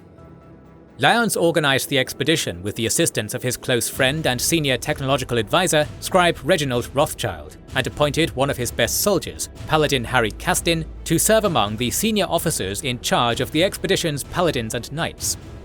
Other high-ranking officers in the expedition were Paladins Cross, Gunny, and Tristan. Lyons also brought with him his 3-year-old daughter Sarah, as her mother had died shortly after her birth. In the spring of 2254, the expedition set out from Lost Hills to begin the long journey east. In the fall, they managed to establish contact with the Midwestern chapter, based in Chicago. Still, much to Lyons' surprise, the Midwestern Brotherhood of Steel had effectively gone rogue, refusing to acknowledge the authority of Lost Hills, and instead establishing themselves as an independent organization in the Midwestern Wasteland. With his efforts to negotiate with the Midwestern Elders having failed, Lyons and his forces continued moving east. By early 2255, Lyons' expedition had passed through the Allegheny Mountains and reached the ruins of Pittsburgh, Pennsylvania, now known by its local inhabitants as the Pit. In the years since the Great War, the Pit had devolved into a state of total violence, anarchy, and despair. The heavily irradiated confluence of 3 rivers was contaminated with chemical pollutants, leading to severe mutations and cancers among the Pit's inhabitants.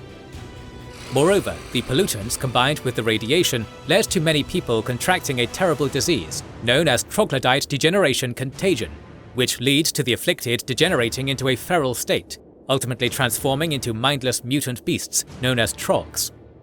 Other inhabitants exposed to the radiation and pollutants would have their mental faculties devolve into their base animal instincts to eat and kill, becoming the Pit's wild men.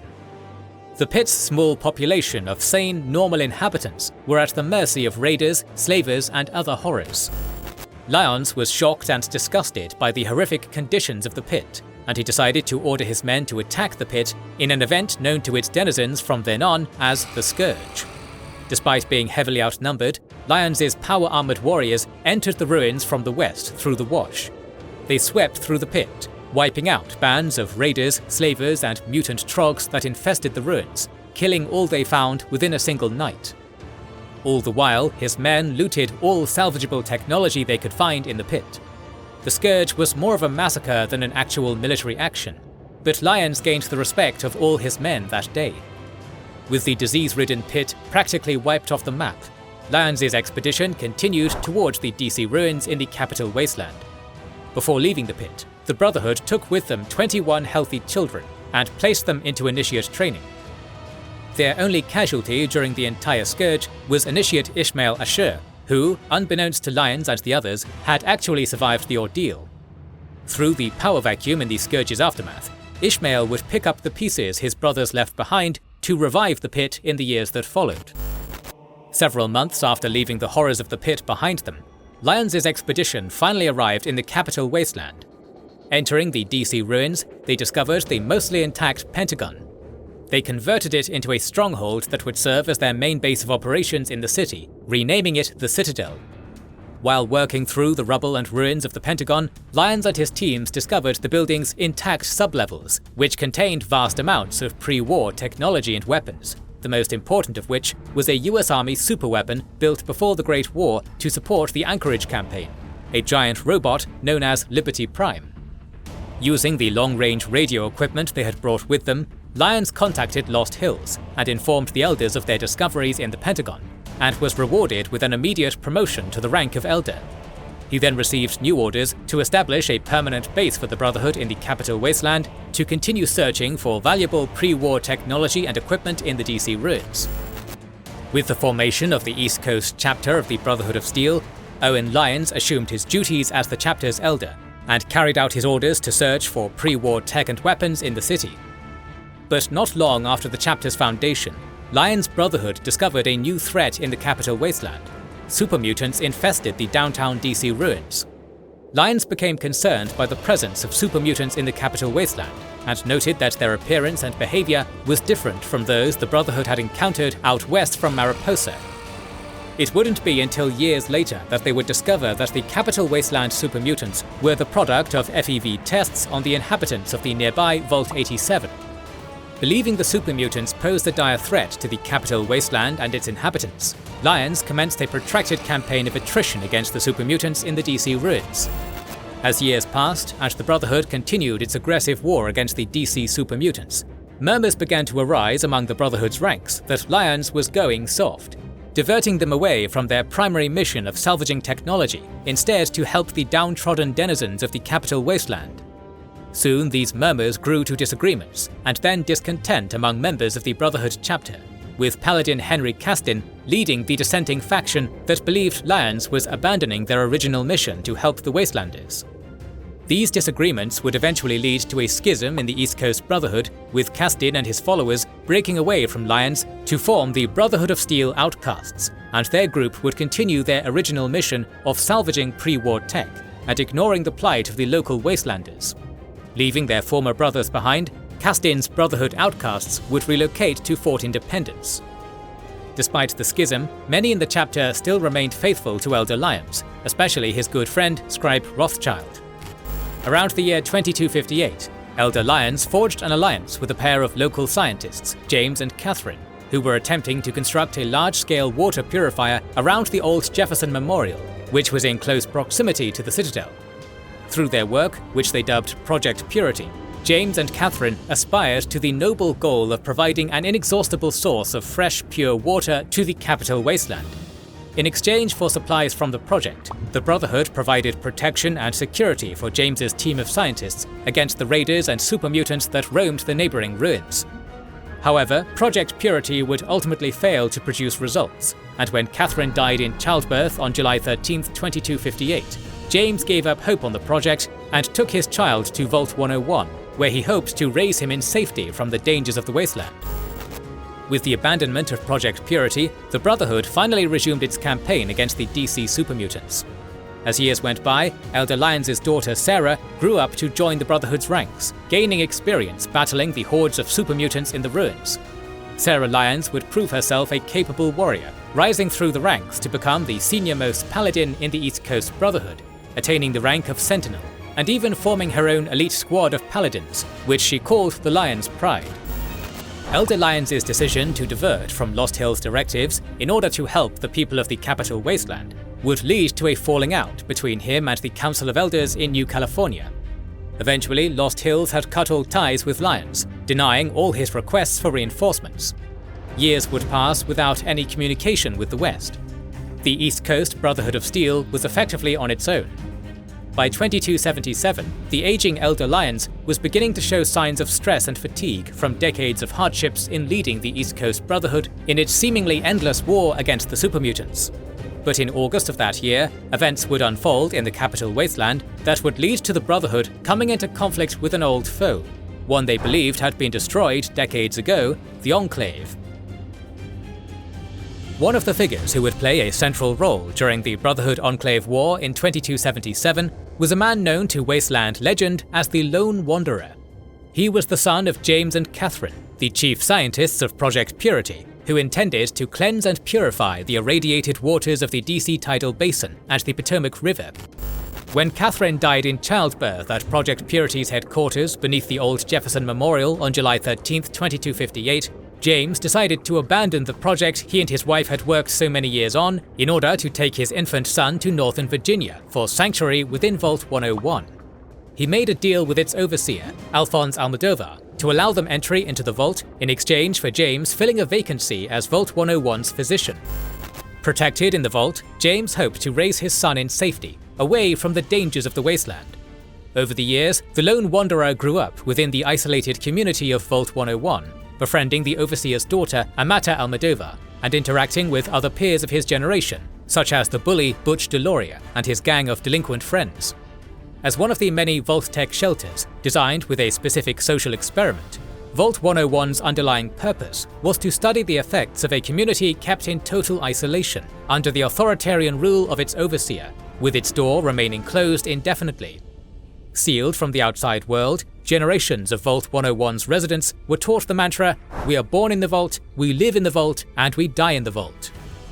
Despite remaining sealed for several generations, one of the more liberal-minded overseers decided to break the experiment's mandate sometime before 2241 by dispatching a survey team to evaluate the condition of the outside world and establish contact with any nearby settlements. However, by the time James and the Lone Wanderer entered the vault, Overseer Almodovar had reverted their community back to a police state, under strict and total isolation from the Wasteland. To shield him from the outside world, James kept the knowledge of their Wasteland origins a secret from his son.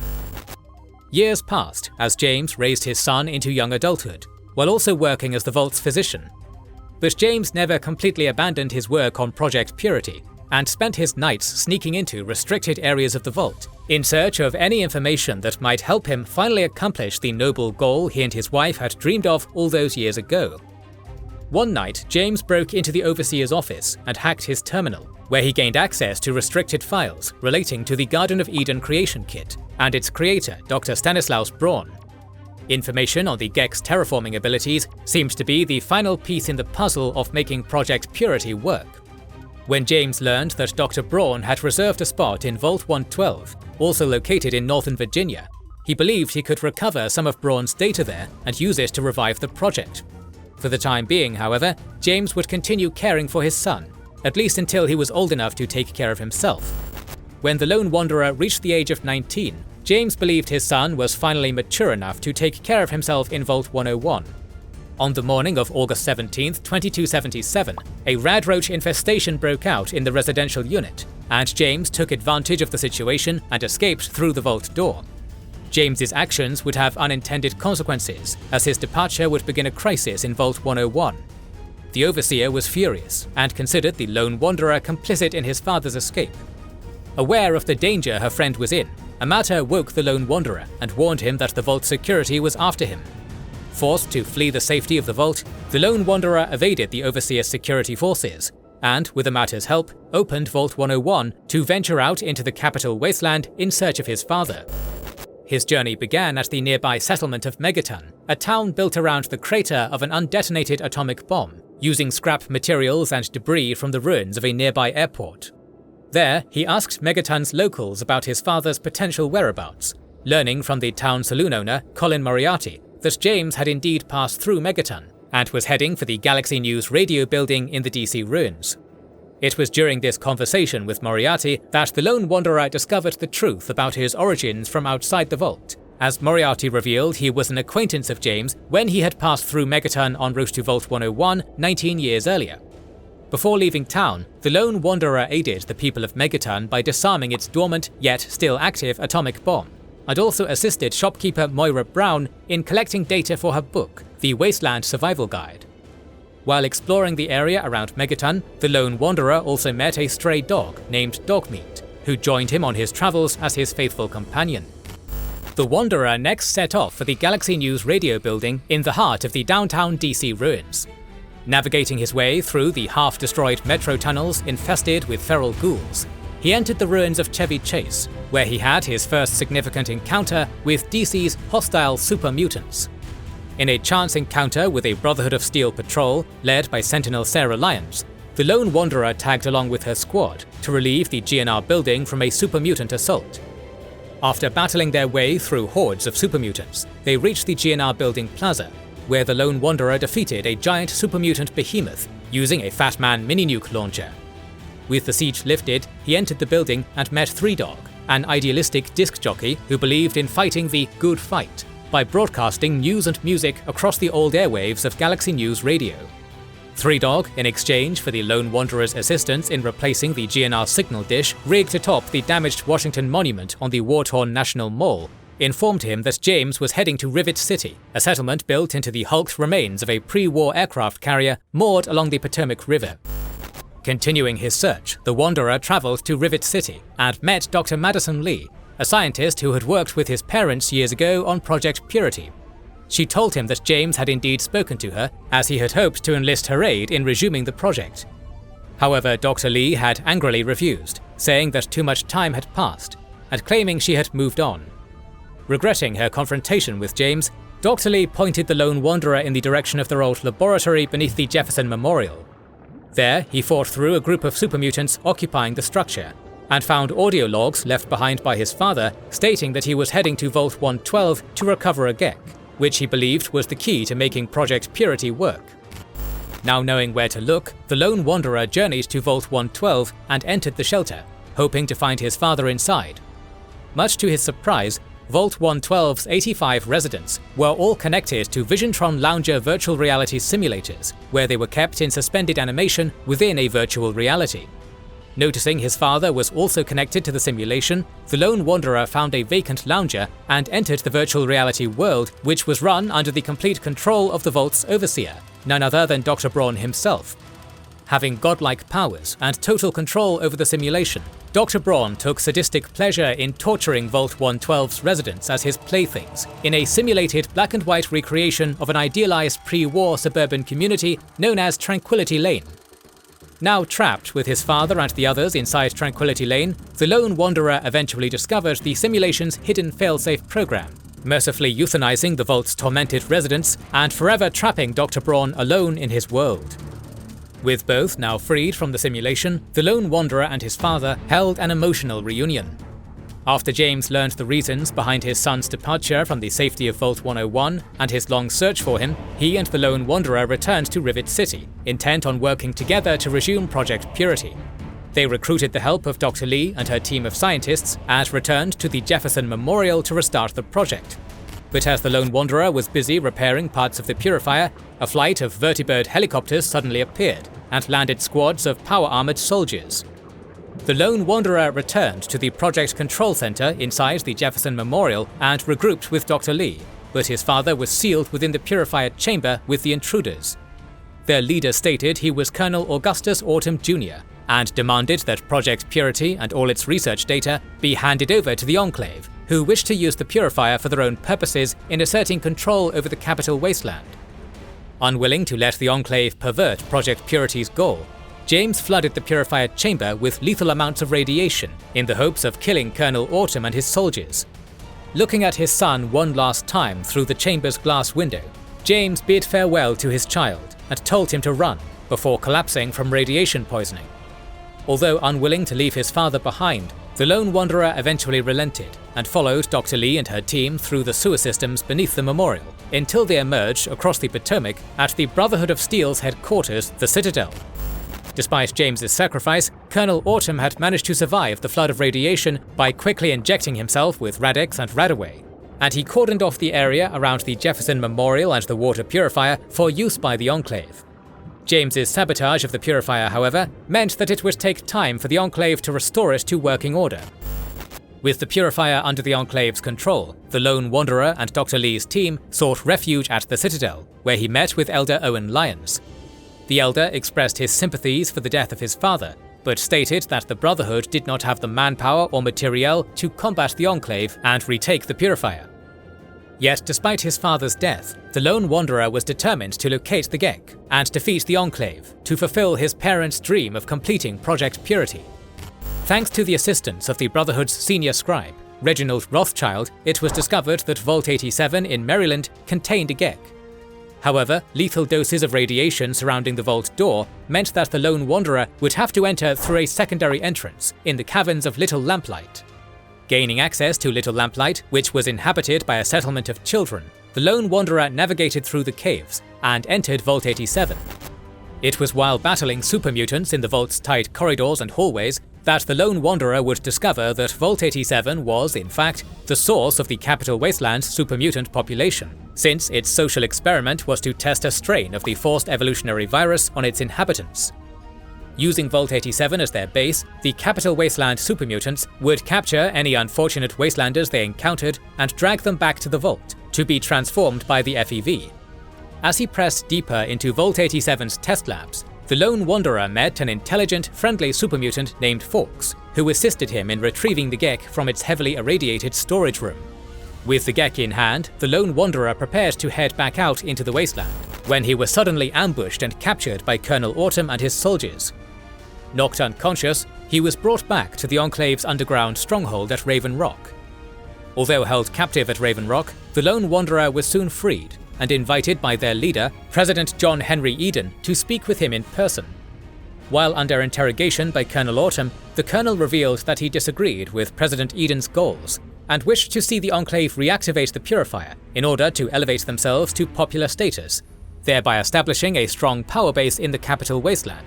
It soon became clear to the Wanderer from President Eden's orders to release him that the Colonel and President did not see eye to eye, and this became apparent when Autumn ordered Raven Rock's personnel to attack the Lone Wanderer on sight and to ignore the President's previous orders.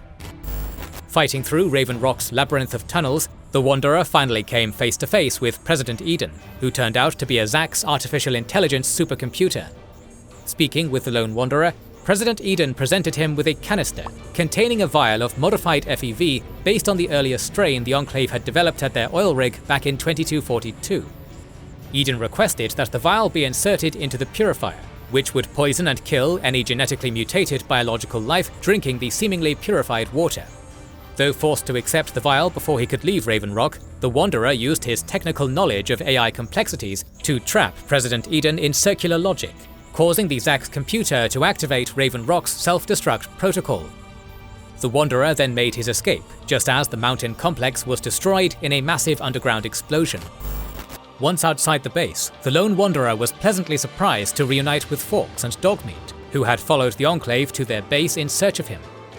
With Fawkes offering to join him in his quest, and his faithful hound Dogmeat back at his side, the Lone Wanderer made his way back to the Citadel and informed Elder Lyons that Colonel Autumn had relocated his command center to the Jefferson Memorial, and with the Gek in hand, was setting his plan in motion to reactivate the water purifier and dominate the Wasteland.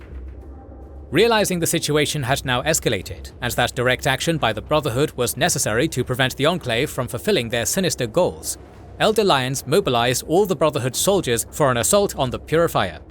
The Lone Wanderer would be accompanied on the ground by Sentinel Sarah Lyons and her elite squad of paladins, the Lyons Pride. The Brotherhood's attack would be spearheaded by their secret weapon, the giant robot Liberty Prime, which Scribe Rothschild had restored to working order. Donning a suit of T-45D power armor, the Lone Wanderer joined Sarah and her squad as they set out from the Citadel to attack the Purifier, beginning the Battle of Project Purity. Fighting their way across the Potomac River Bridge and into the DC ruins, the Brotherhood Paladins and the Lone Wanderer engaged squads of power-armored Enclave troops in their push towards the Purifier. All the while, Liberty Prime provided heavy firepower with its arsenal of laser weaponry and back-mounted mini-nuke grenades. Despite taking continuous fire from artillery guns and vertibirds, Liberty Prime shrugged off the Enclave's weaponry and continued paving the way for the Paladins on the ground. Enclave soldiers used the rubble of surrounding buildings for cover as the Brotherhood advanced on the road to the Jefferson Memorial. When the Brotherhood forces finally reached the large energy fence surrounding the memorial, Liberty Prime used its systems to overload the photonic resonance barrier and gain access to the Purifier. While the Lion's Pride and Forks battled Enclave soldiers around the memorial, Sarah and the Lone Wanderer entered the building to access the control room. Upon reaching the central rotunda, they faced off against Colonel Autumn and his squad, ultimately defeating them in a heavy firefight in which Autumn was killed by the Lone Wanderer. Though the Purifier control room was back under their control, Dr. Lee informed them through the radio that damage from the battle was causing a dangerous buildup of radiation in the central control chamber. If Project Purity were not activated immediately, it would release radiation levels high enough to kill everyone in the immediate area and destroy the Purifier. With little time to spare, the Lone Wanderer selflessly volunteered to enter the irradiated control chamber and activate the Purifier himself. Stepping into the chamber and receiving high doses of radiation poisoning, the Lone Wanderer briefly looked over at the filter system, into which President Eden had wished for the modified FEV to be inserted, and steadfastly refused to carry out the President's evil scheme. Instead, he entered the passcode to the Purifier machine, 21-6, based on the Bible verse Revelation 21:6 his father had read to him as a child. He watched as the water purifier activated, cleansing the water around the Jefferson Memorial just as he collapsed on the floor, unconscious from the radiation. Through the Lone Wanderer's selfless, heroic actions, the noble altruistic goals of Project Purity, which his parents had begun decades ago, were finally achieved. The DC tidal basin and the Potomac River would flow with clean, purified water. At long last, the capital Wasteland was saved. But the Lone Wanderer's story did not end there. Brotherhood teams had recovered him from the Purifier and helped treat his radiation poisoning, and 2 weeks later, he awoke in the Citadel's medical facility. Briefed by Elder Lyons on the Brotherhood's victory at the Purifier, over the next few weeks, the Lone Wanderer would assist the Brotherhood of Steel in wiping out the last remnants of the Enclave in the capital Wasteland, and destroy their final stronghold, a mobile base crawler at the fortified Adams Air Force Base. With the Enclave's leadership decapitated, their defeat in the Battle of Project Purity, and the loss of their main bases at Raven Rock and Adams Air Force Base, the Enclave retreated out of the capital Wasteland for good, bringing an end to the 2277 Brotherhood-Enclave War. The Brotherhood was victorious in the conflict, and had severely crippled the Enclave's presence and capabilities on the East Coast. With the war over, the Lone Wanderer parted ways with the Brotherhood, and set out on his own with Dogmeat for new adventures in the capital Wasteland and beyond. Though the Enclave was still intact, for the time being at least, their offensive capabilities in the Wasteland had been eliminated. As such, the Brotherhood of Steel's victory in their war with the Enclave would ultimately lead to the East Coast chapter's rise to dominance in the capital Wasteland, eventually paving the way for their future expansion into other regions along the eastern seaboard. The story of Caesar's Legion begins with the legend of its founder.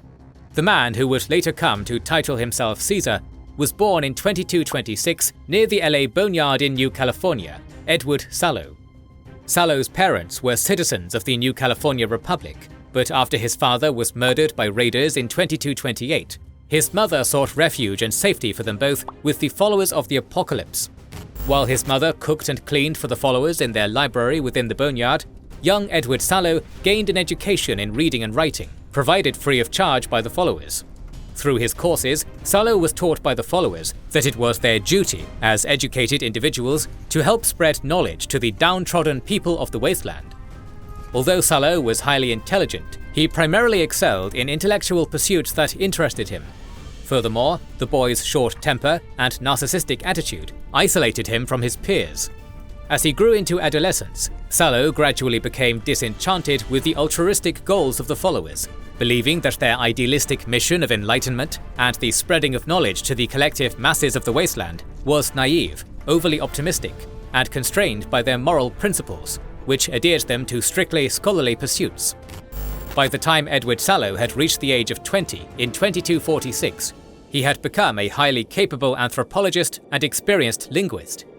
The followers, noting Sallow's linguistic skills and his understanding of tribal cultures and sociology, sent him on his first expedition out of the Boneyard. Although accounts of the expedition's size conflict as to whether it was just 2 men or a 9-man party, Sallow journeyed east toward the Grand Canyon, accompanied by a fellow follower and a physician named Bill Calhoun, having been tasked with studying the culture and dialects of the isolated tribes in that region. It was during their long trek to the Grand Canyon that the expedition chanced upon a large collection of historical books and writings. 2 books in particular caught Sallow's interest: Edward Gibbon's 18th century work, The History of the Decline and Fall of the Roman Empire, and Julius Caesar's Commentari de Bello Gallico, or Commentaries on the Gallic War.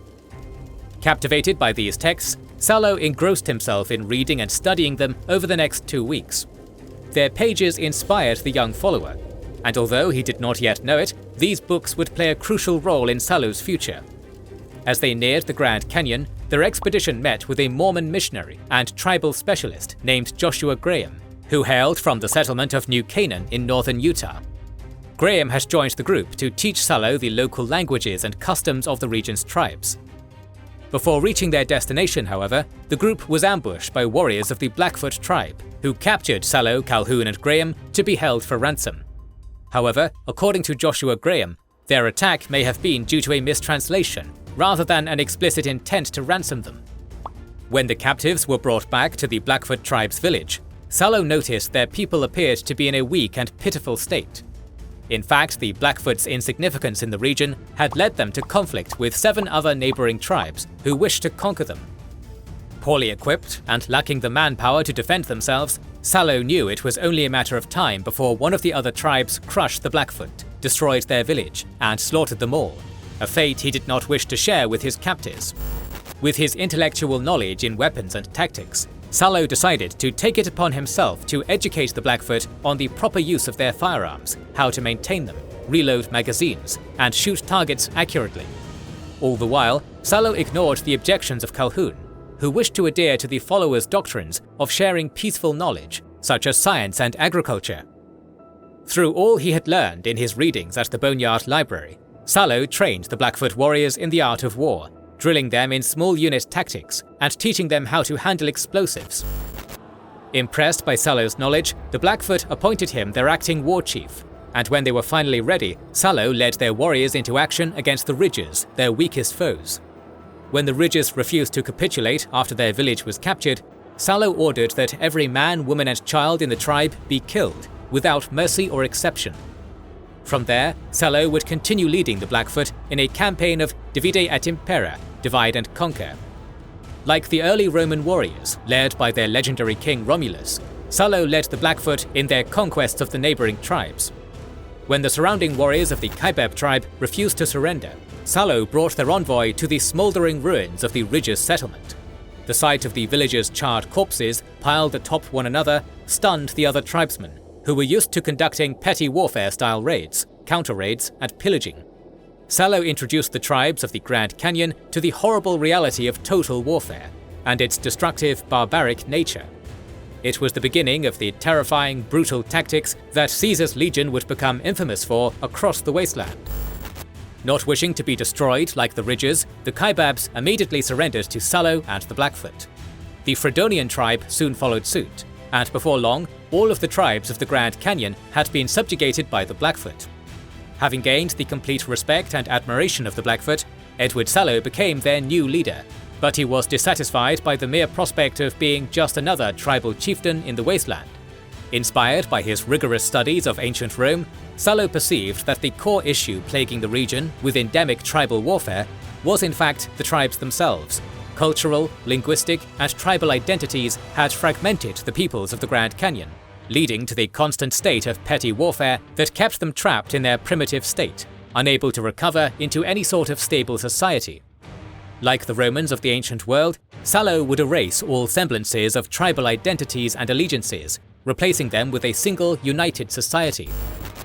In 2247, once his confederation had become large enough, Edward Sallow crowned himself Caesar, leader of the great tribe, which would henceforth be known as Caesar's Legion.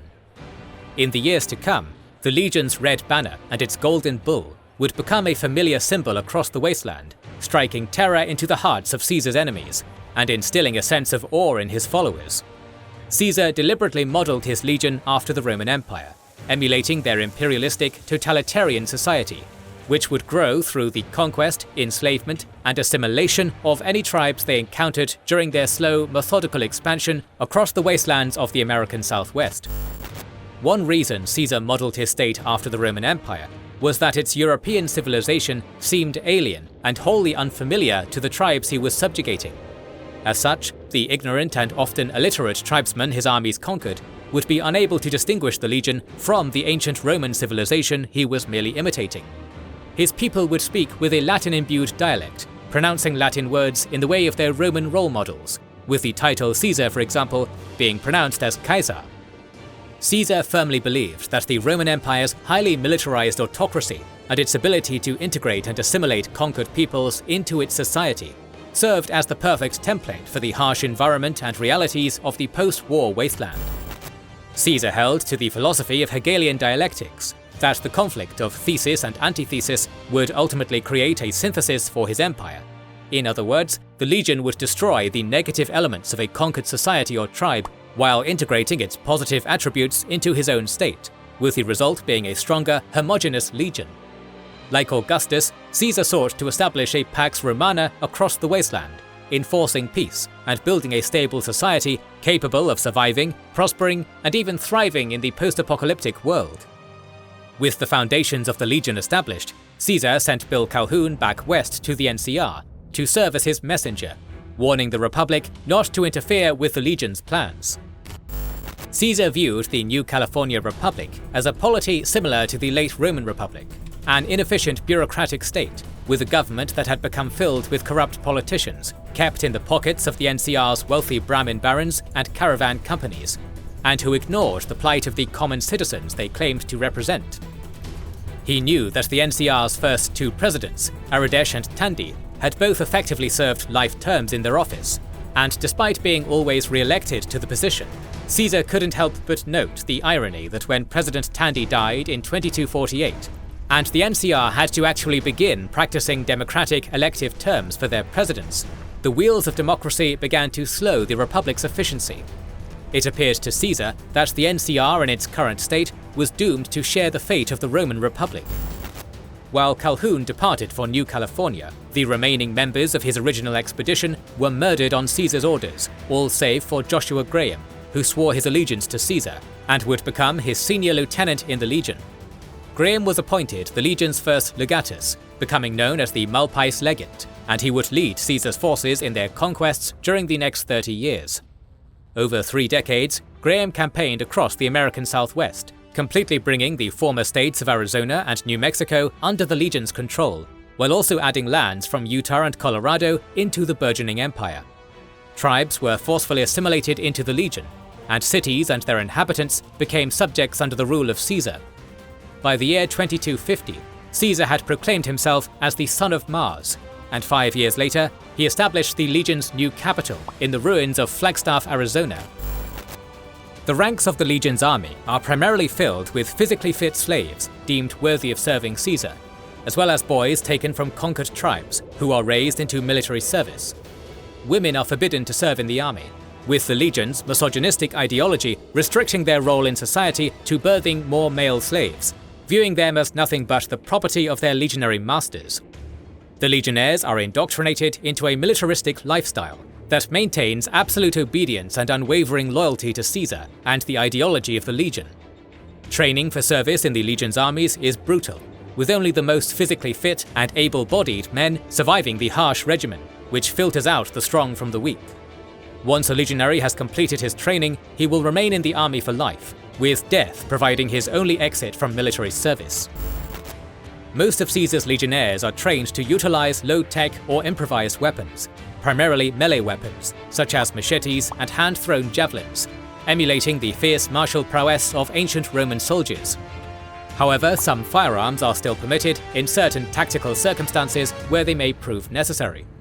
standard legionary armor is mostly composed of pre-war athletic gear and sports equipment, as well as headgear such as football and umpire helmets, all reinforced with metal and leather padding to provide the troops with makeshift imitations of Roman legionary armor. Due to a ban on modern medicine, synthetic chems, and alcohol within the Legion, wound treatment is primarily restricted to medicinal herbs, healing powder, bitter drinks, antivenom, and a limb-healing agent known as Hydra. The rank structure in the Legion's hierarchy begins with the recruit legionnaires, who are the lowest ranking and least experienced soldiers in the army.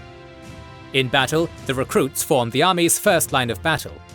Next up are the prime legionaries, soldiers who have been tested in combat, and form the second battle line behind the recruits. Veteran legionnaires are the best equipped and most experienced of the Legion's standard army ranks, typically held in a reserve line and committed into action once the enemy has been completely exhausted, battling the first two waves. The army's junior officer rank is Legionary Decanus, soldiers who have demonstrated leadership potential in battle and hold the authority to administer small unit tent encampments.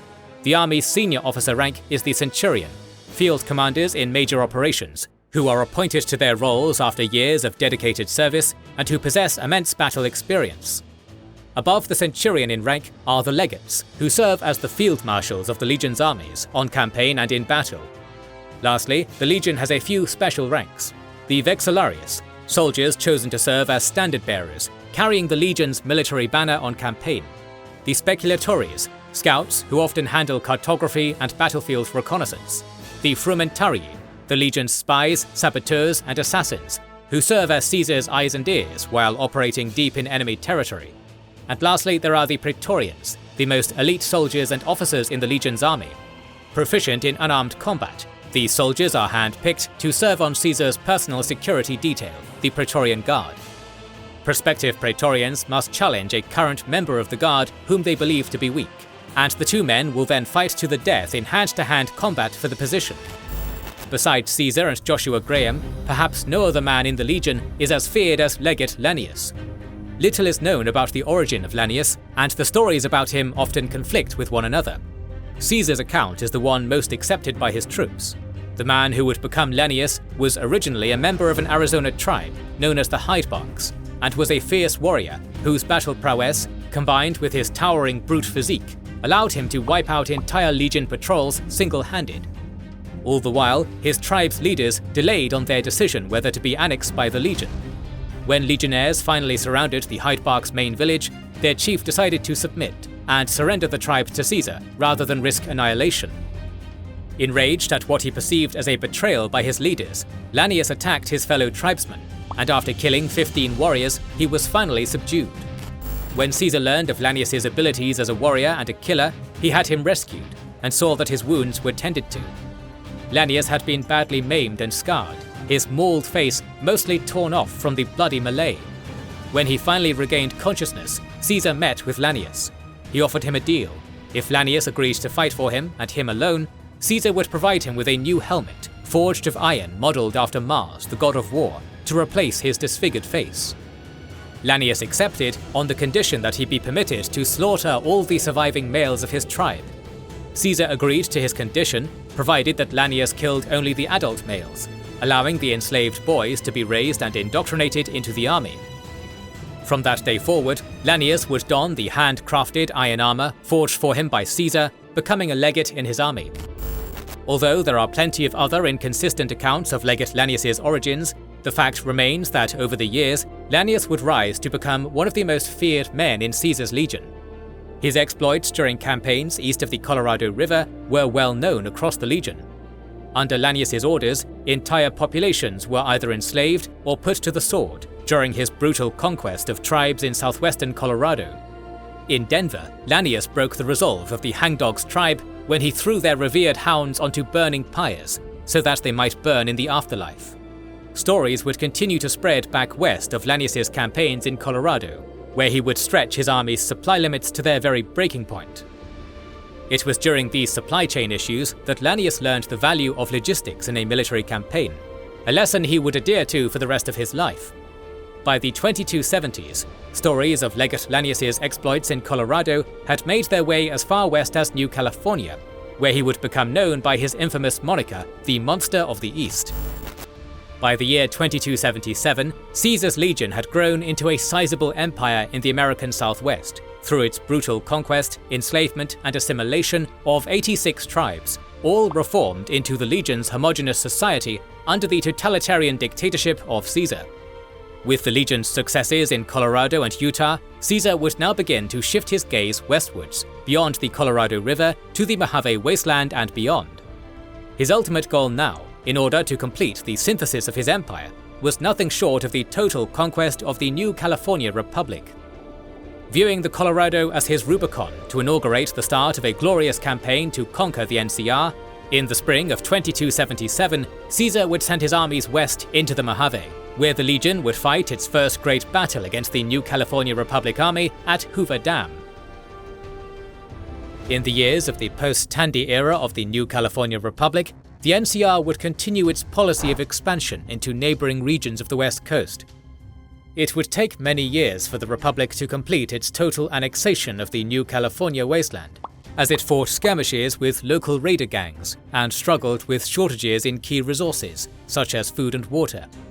However, by the 2260s, the NCR had effectively transformed into an imperialist state, with the policy of aggressive annexation of neighboring lands remaining at the center of the NCR Senate's political agenda. The popularity and success of the NCR's presidents, who were elected by the Senate, were often judged through the administration's expansionist policies. The rapid growth of the Republic's population was putting a massive strain on their resources, and with this mounting resource shortage came an increase in corruption within the NCR. Overuse of available natural resources led to Owens Lake drying up completely, causing a severe drought.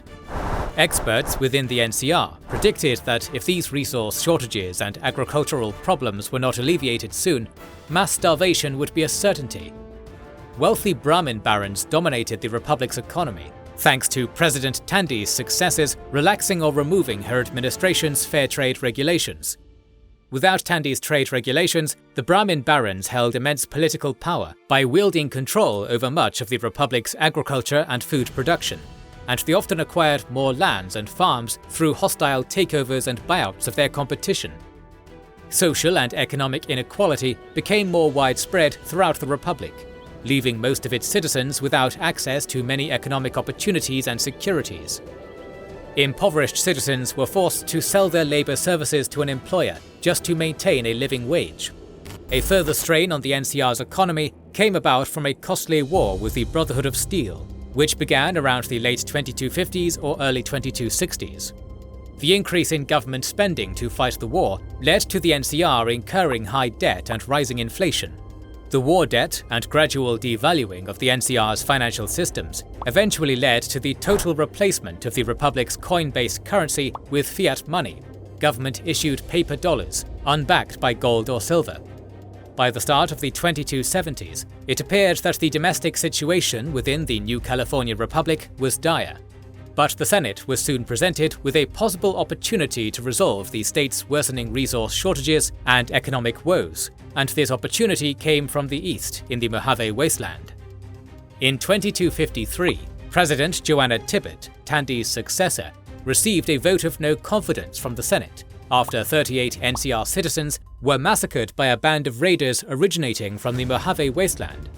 Her successor, President Wendell Peterson, ordered a reprisal against the Mojave Raiders, sending 3 infantry battalions into the Mojave Wasteland, and marking the start of the NCR Army's decades-long Mojave campaign. After pacifying the raider bands, the NCR established a permanent presence in the wasteland in 2272 with the Mojave Outpost. From here, NCR Rangers were dispatched to the east over the next year, with orders to scout for anything of interest or value. When the Rangers returned to the outpost, they reported that the pre-war city of Las Vegas was still intact, left relatively untouched by the Great War. Most significantly of all, the Rangers reported that the Hoover Dam, spanning the Colorado River, was still intact and could be repaired to working order. When incumbent President Aaron Kimball realized the economic and military opportunities the Mojave presented, a large detachment of the NCR Army was mobilized in 2274 to take control of the wasteland, with the hopes of utilizing its rich resources to the Republic's benefit. In an event known as the Pacification of the Mojave, the NCR army rapidly moved into the region and established a larger presence, then occupied Hoover Dam. With the dam under their control, the NCR planned to march on Las Vegas next and annex the city. But their plans would be foiled by the efforts and intervention of Mr. House. After being knocked unconscious during his attempts to disarm the nuclear warheads flying towards Las Vegas on October 23, 2077, Robert Edwin House spent the next 61 years comatose. When he finally reawakened in 2138, he evaluated the situation around the relatively intact Vegas ruins. He opted not to reveal himself to the city's surviving denizens until the time was right. That time came in 2274, with the arrival of the new California Republic in the Mojave Wasteland. Noticing an increased presence of NCR troops in the region, and the detection of Ranger scouts at the Hoover Dam, Mr. House revealed himself at last by dispatching a force of Securitron robots from his base at the Lucky 38 Resort and Casino, and establishing contact with the tribes that inhabited the Las Vegas ruins. Through his Securitrons, Mr. House made deals with 3 prominent raider tribes descended from former residents of Vault 21, who now inhabited the ruins. These tribes accepted a deal to work for Mr. House in rebuilding Las Vegas, becoming known as the 3 families: the Chairman, the White Glove Society, and the Omertas. The other tribes of Las Vegas who refused to serve House became scattered throughout the city, with the largest settlement being the crime-ridden ghetto known as Freeside. Within Freeside, the largest faction to arise would be a gang of Elvis impersonators styling themselves as the Kings. With the help of the 3 families, Mr. House rebuilt much of the city, establishing it as the Free Economic Zone of New Vegas, and styling himself as New Vegas's president, CEO, and sole proprietor. Just as the advanced units of the NCR reached the city walls, they were welcomed by Mr. House's Securitrons and the 3 families. Realizing that his formidable Securitrons and rehabilitated tribals would put up heavy resistance if attacked, the NCR reluctantly made a deal with Mr. House by signing the New Vegas Treaty. In exchange for helping restore Hoover Dam and providing the NCR Army with a military base at the former McCarran International Airport, Mr. House prevented the new California Republic from annexing the New Vegas Strip, at least for the time being. The NCR was permitted to deploy its troops in the area, while its citizens gained access to the Strip and its many casinos and vices. The Republic was also granted an embassy on the Strip to ensure Mr. House followed through with his treaty obligations.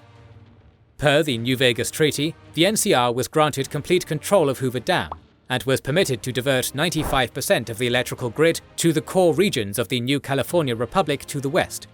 The grid's remaining 5% would be diverted to the Strip, which Mr. House viewed as more than sufficient to power his city. As the Hoover Dam was restored to full operation and began powering up the Strip, wealthy NCR citizens began making their way to the Mojave after hearing of the many luxuries and glittering neon wonders of New Vegas. The influx of NCR citizens and soldiers on leave provided Mr. House with a vast source of income in cats for his city-state, greatly benefiting from the administrative difficulties the NCR faced in controlling the vast Mojave Wasteland. The NCR Army faced severe logistical challenges in providing support to its troops during the Mojave campaign, with supplies and reinforcements often taking weeks or even months to reach the region. Frequent skirmishes erupted between the NCR Army and outposts of the Brotherhood of Steel's Mojave chapter, with the NCR suffering high casualties in a battle to capture the Brotherhood's primary base at the Poseidon Energy solar plant of Helios 1 during Operation Sunburst in 2276. The Republic's capture of Helios 1 led to Brotherhood forces in the region retreating to an underground military bunker complex in Hidden Valley, with the NCR calling off their pursuit in order to consolidate their position and secure the solar plant. The Mojave campaign was gradually becoming unpopular with the Republic's citizens back west, as more and more men and women were drafted into the army and sent out east to die battling the Brotherhood and local raider gangs like the Great Khans. Members of the Senate had no desire to risk their seats in an election by openly supporting the military's seemingly futile efforts in the Mojave. But with the arrival of forces from Caesar's Legion east of the Colorado, the NCR's military situation in the Mojave was about to turn from bad to worse. Across the Colorado River from Hoover Dam, troops of Caesar's legion began to establish a presence on Fortification Hill, overlooking Lake Mead, around early 2277. Back at the legion's capital in Flagstaff, Caesar was made aware of the vast resources in electricity and clean water the Hoover Dam provided, and he began to set his sights on expanding into the Mojave Wasteland. The NCR's occupation of Hoover Dam appeared to him to be the sole obstacle in the path of his conquest of the Mojave Wasteland, and he began mobilizing an army to capture the dam under the leadership of his trusted lieutenant, the Mulpice legate Joshua Graham. In the late spring or early summer of 2277, the legate's army reached the Mojave and soon engaged NCR forces in the pivotal action for control of the region, the First Battle of Hoover Dam.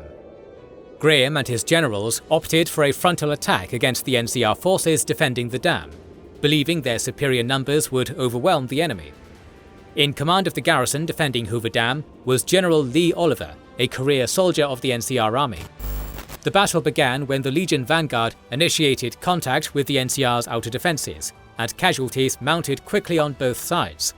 General Oliver ordered his troops to withdraw to the centre of the dam to form a stronger defensive line.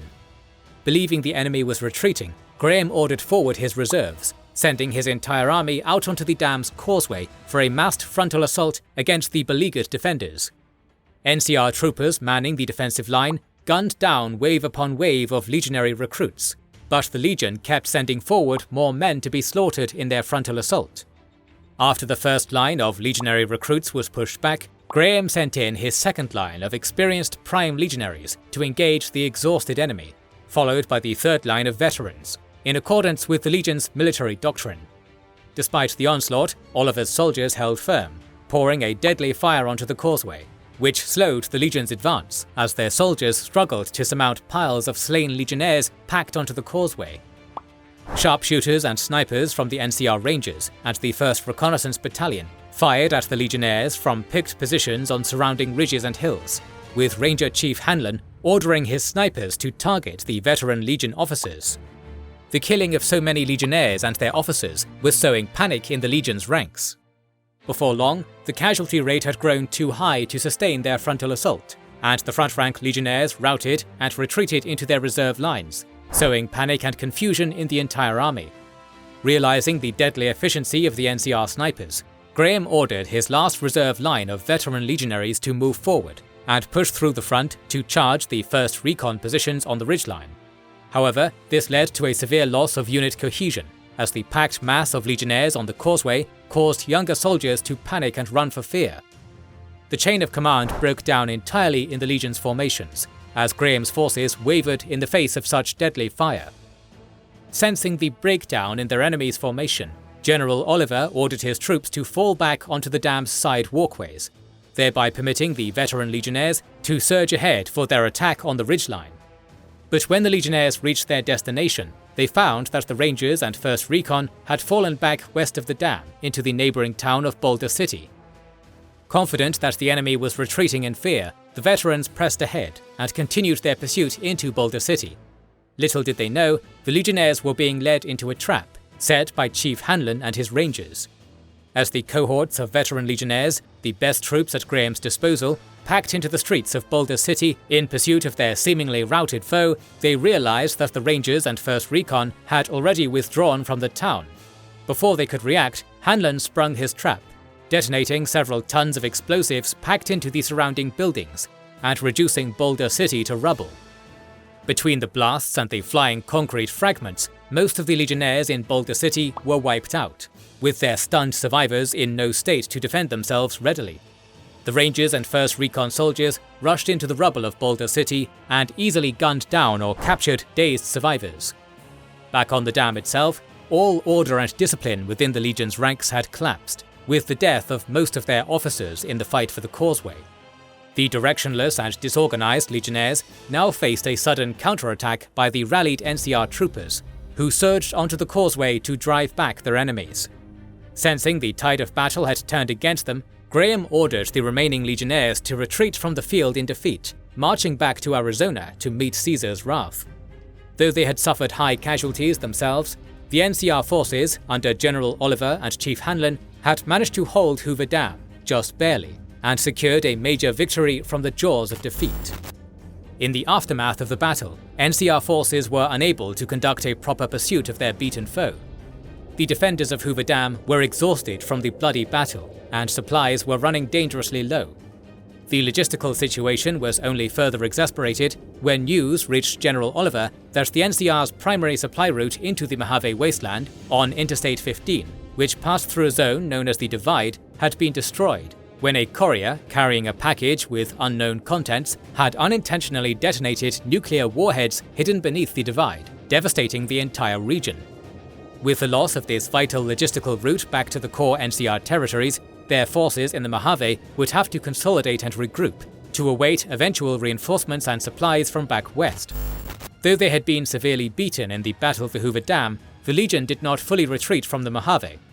Instead, their forces regrouped on Fortification Hill and began the slow process of rebuilding their shattered army. When the Malpais legate, Joshua Graham, returned to Caesar bearing the news of his army's defeat, Caesar was enraged. To make an example of his other legates on the price of failure, Caesar brought Graham and the survivors of his Mojave army to the Grand Canyon, where soldiers were made to watch as his Praetorian Guard covered the disgraced legate in pitch and set him ablaze, before being thrown over the cliff into the canyon below. However, Joshua Graham would miraculously survive his torturous execution, and legends would begin to spread back to Caesar of the burned man stalking the wastelands. In order to quell the rumors of his former friend's survival, Caesar forbade his legionnaires from ever speaking Graham's true name, under threat of death. In the aftermath of the First Battle of Hoover Dam, the Mojave campaign would grind to a stalemate, as NCR and Legion forces continued to skirmish around the Colorado River over the next 4 years, all while the Legion rebuilt its strength on Fortification Hill, with the goal of eventually resuming its assault on Hoover Dam. Legate Lanius was appointed as Graham's replacement in the Mojave, and he would ensure, through his brutal command methods, that in the coming battles, his men would fear him far more than they feared the enemy. For the NCR's part, the great victory at Hoover Dam was celebrated throughout the Republic. The decisive role played by Chief Hanlon and his Rangers in the battle's outcome ensured that Hanlon would receive much of the credit for their victory, much to the frustration of General Oliver, who believed the sacrifice of his own troops was being overshadowed by the Chief and his elite Rangers.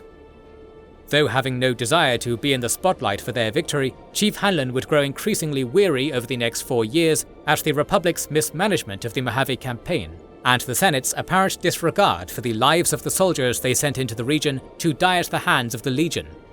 Between 2277 and 2281, General Oliver would ensure that more and more reinforcements were sent to bolster his army at Hoover Dam, as everyone in the military knew it was only a matter of time before the Legion tried again to take the dam and conquer the Mojave Wasteland.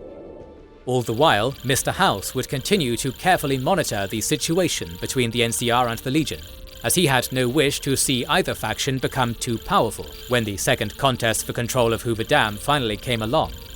For now, he would bide his time and continue to build up his power and influence in New Vegas, waiting for an opportunity to assert his city-state's total independence from both the New California Republic and Caesar's Legion. More videos on the Fallout universe are on the way, so make sure you are subscribed and have pressed the bell button to see them. Please consider liking, commenting and sharing, it helps immensely.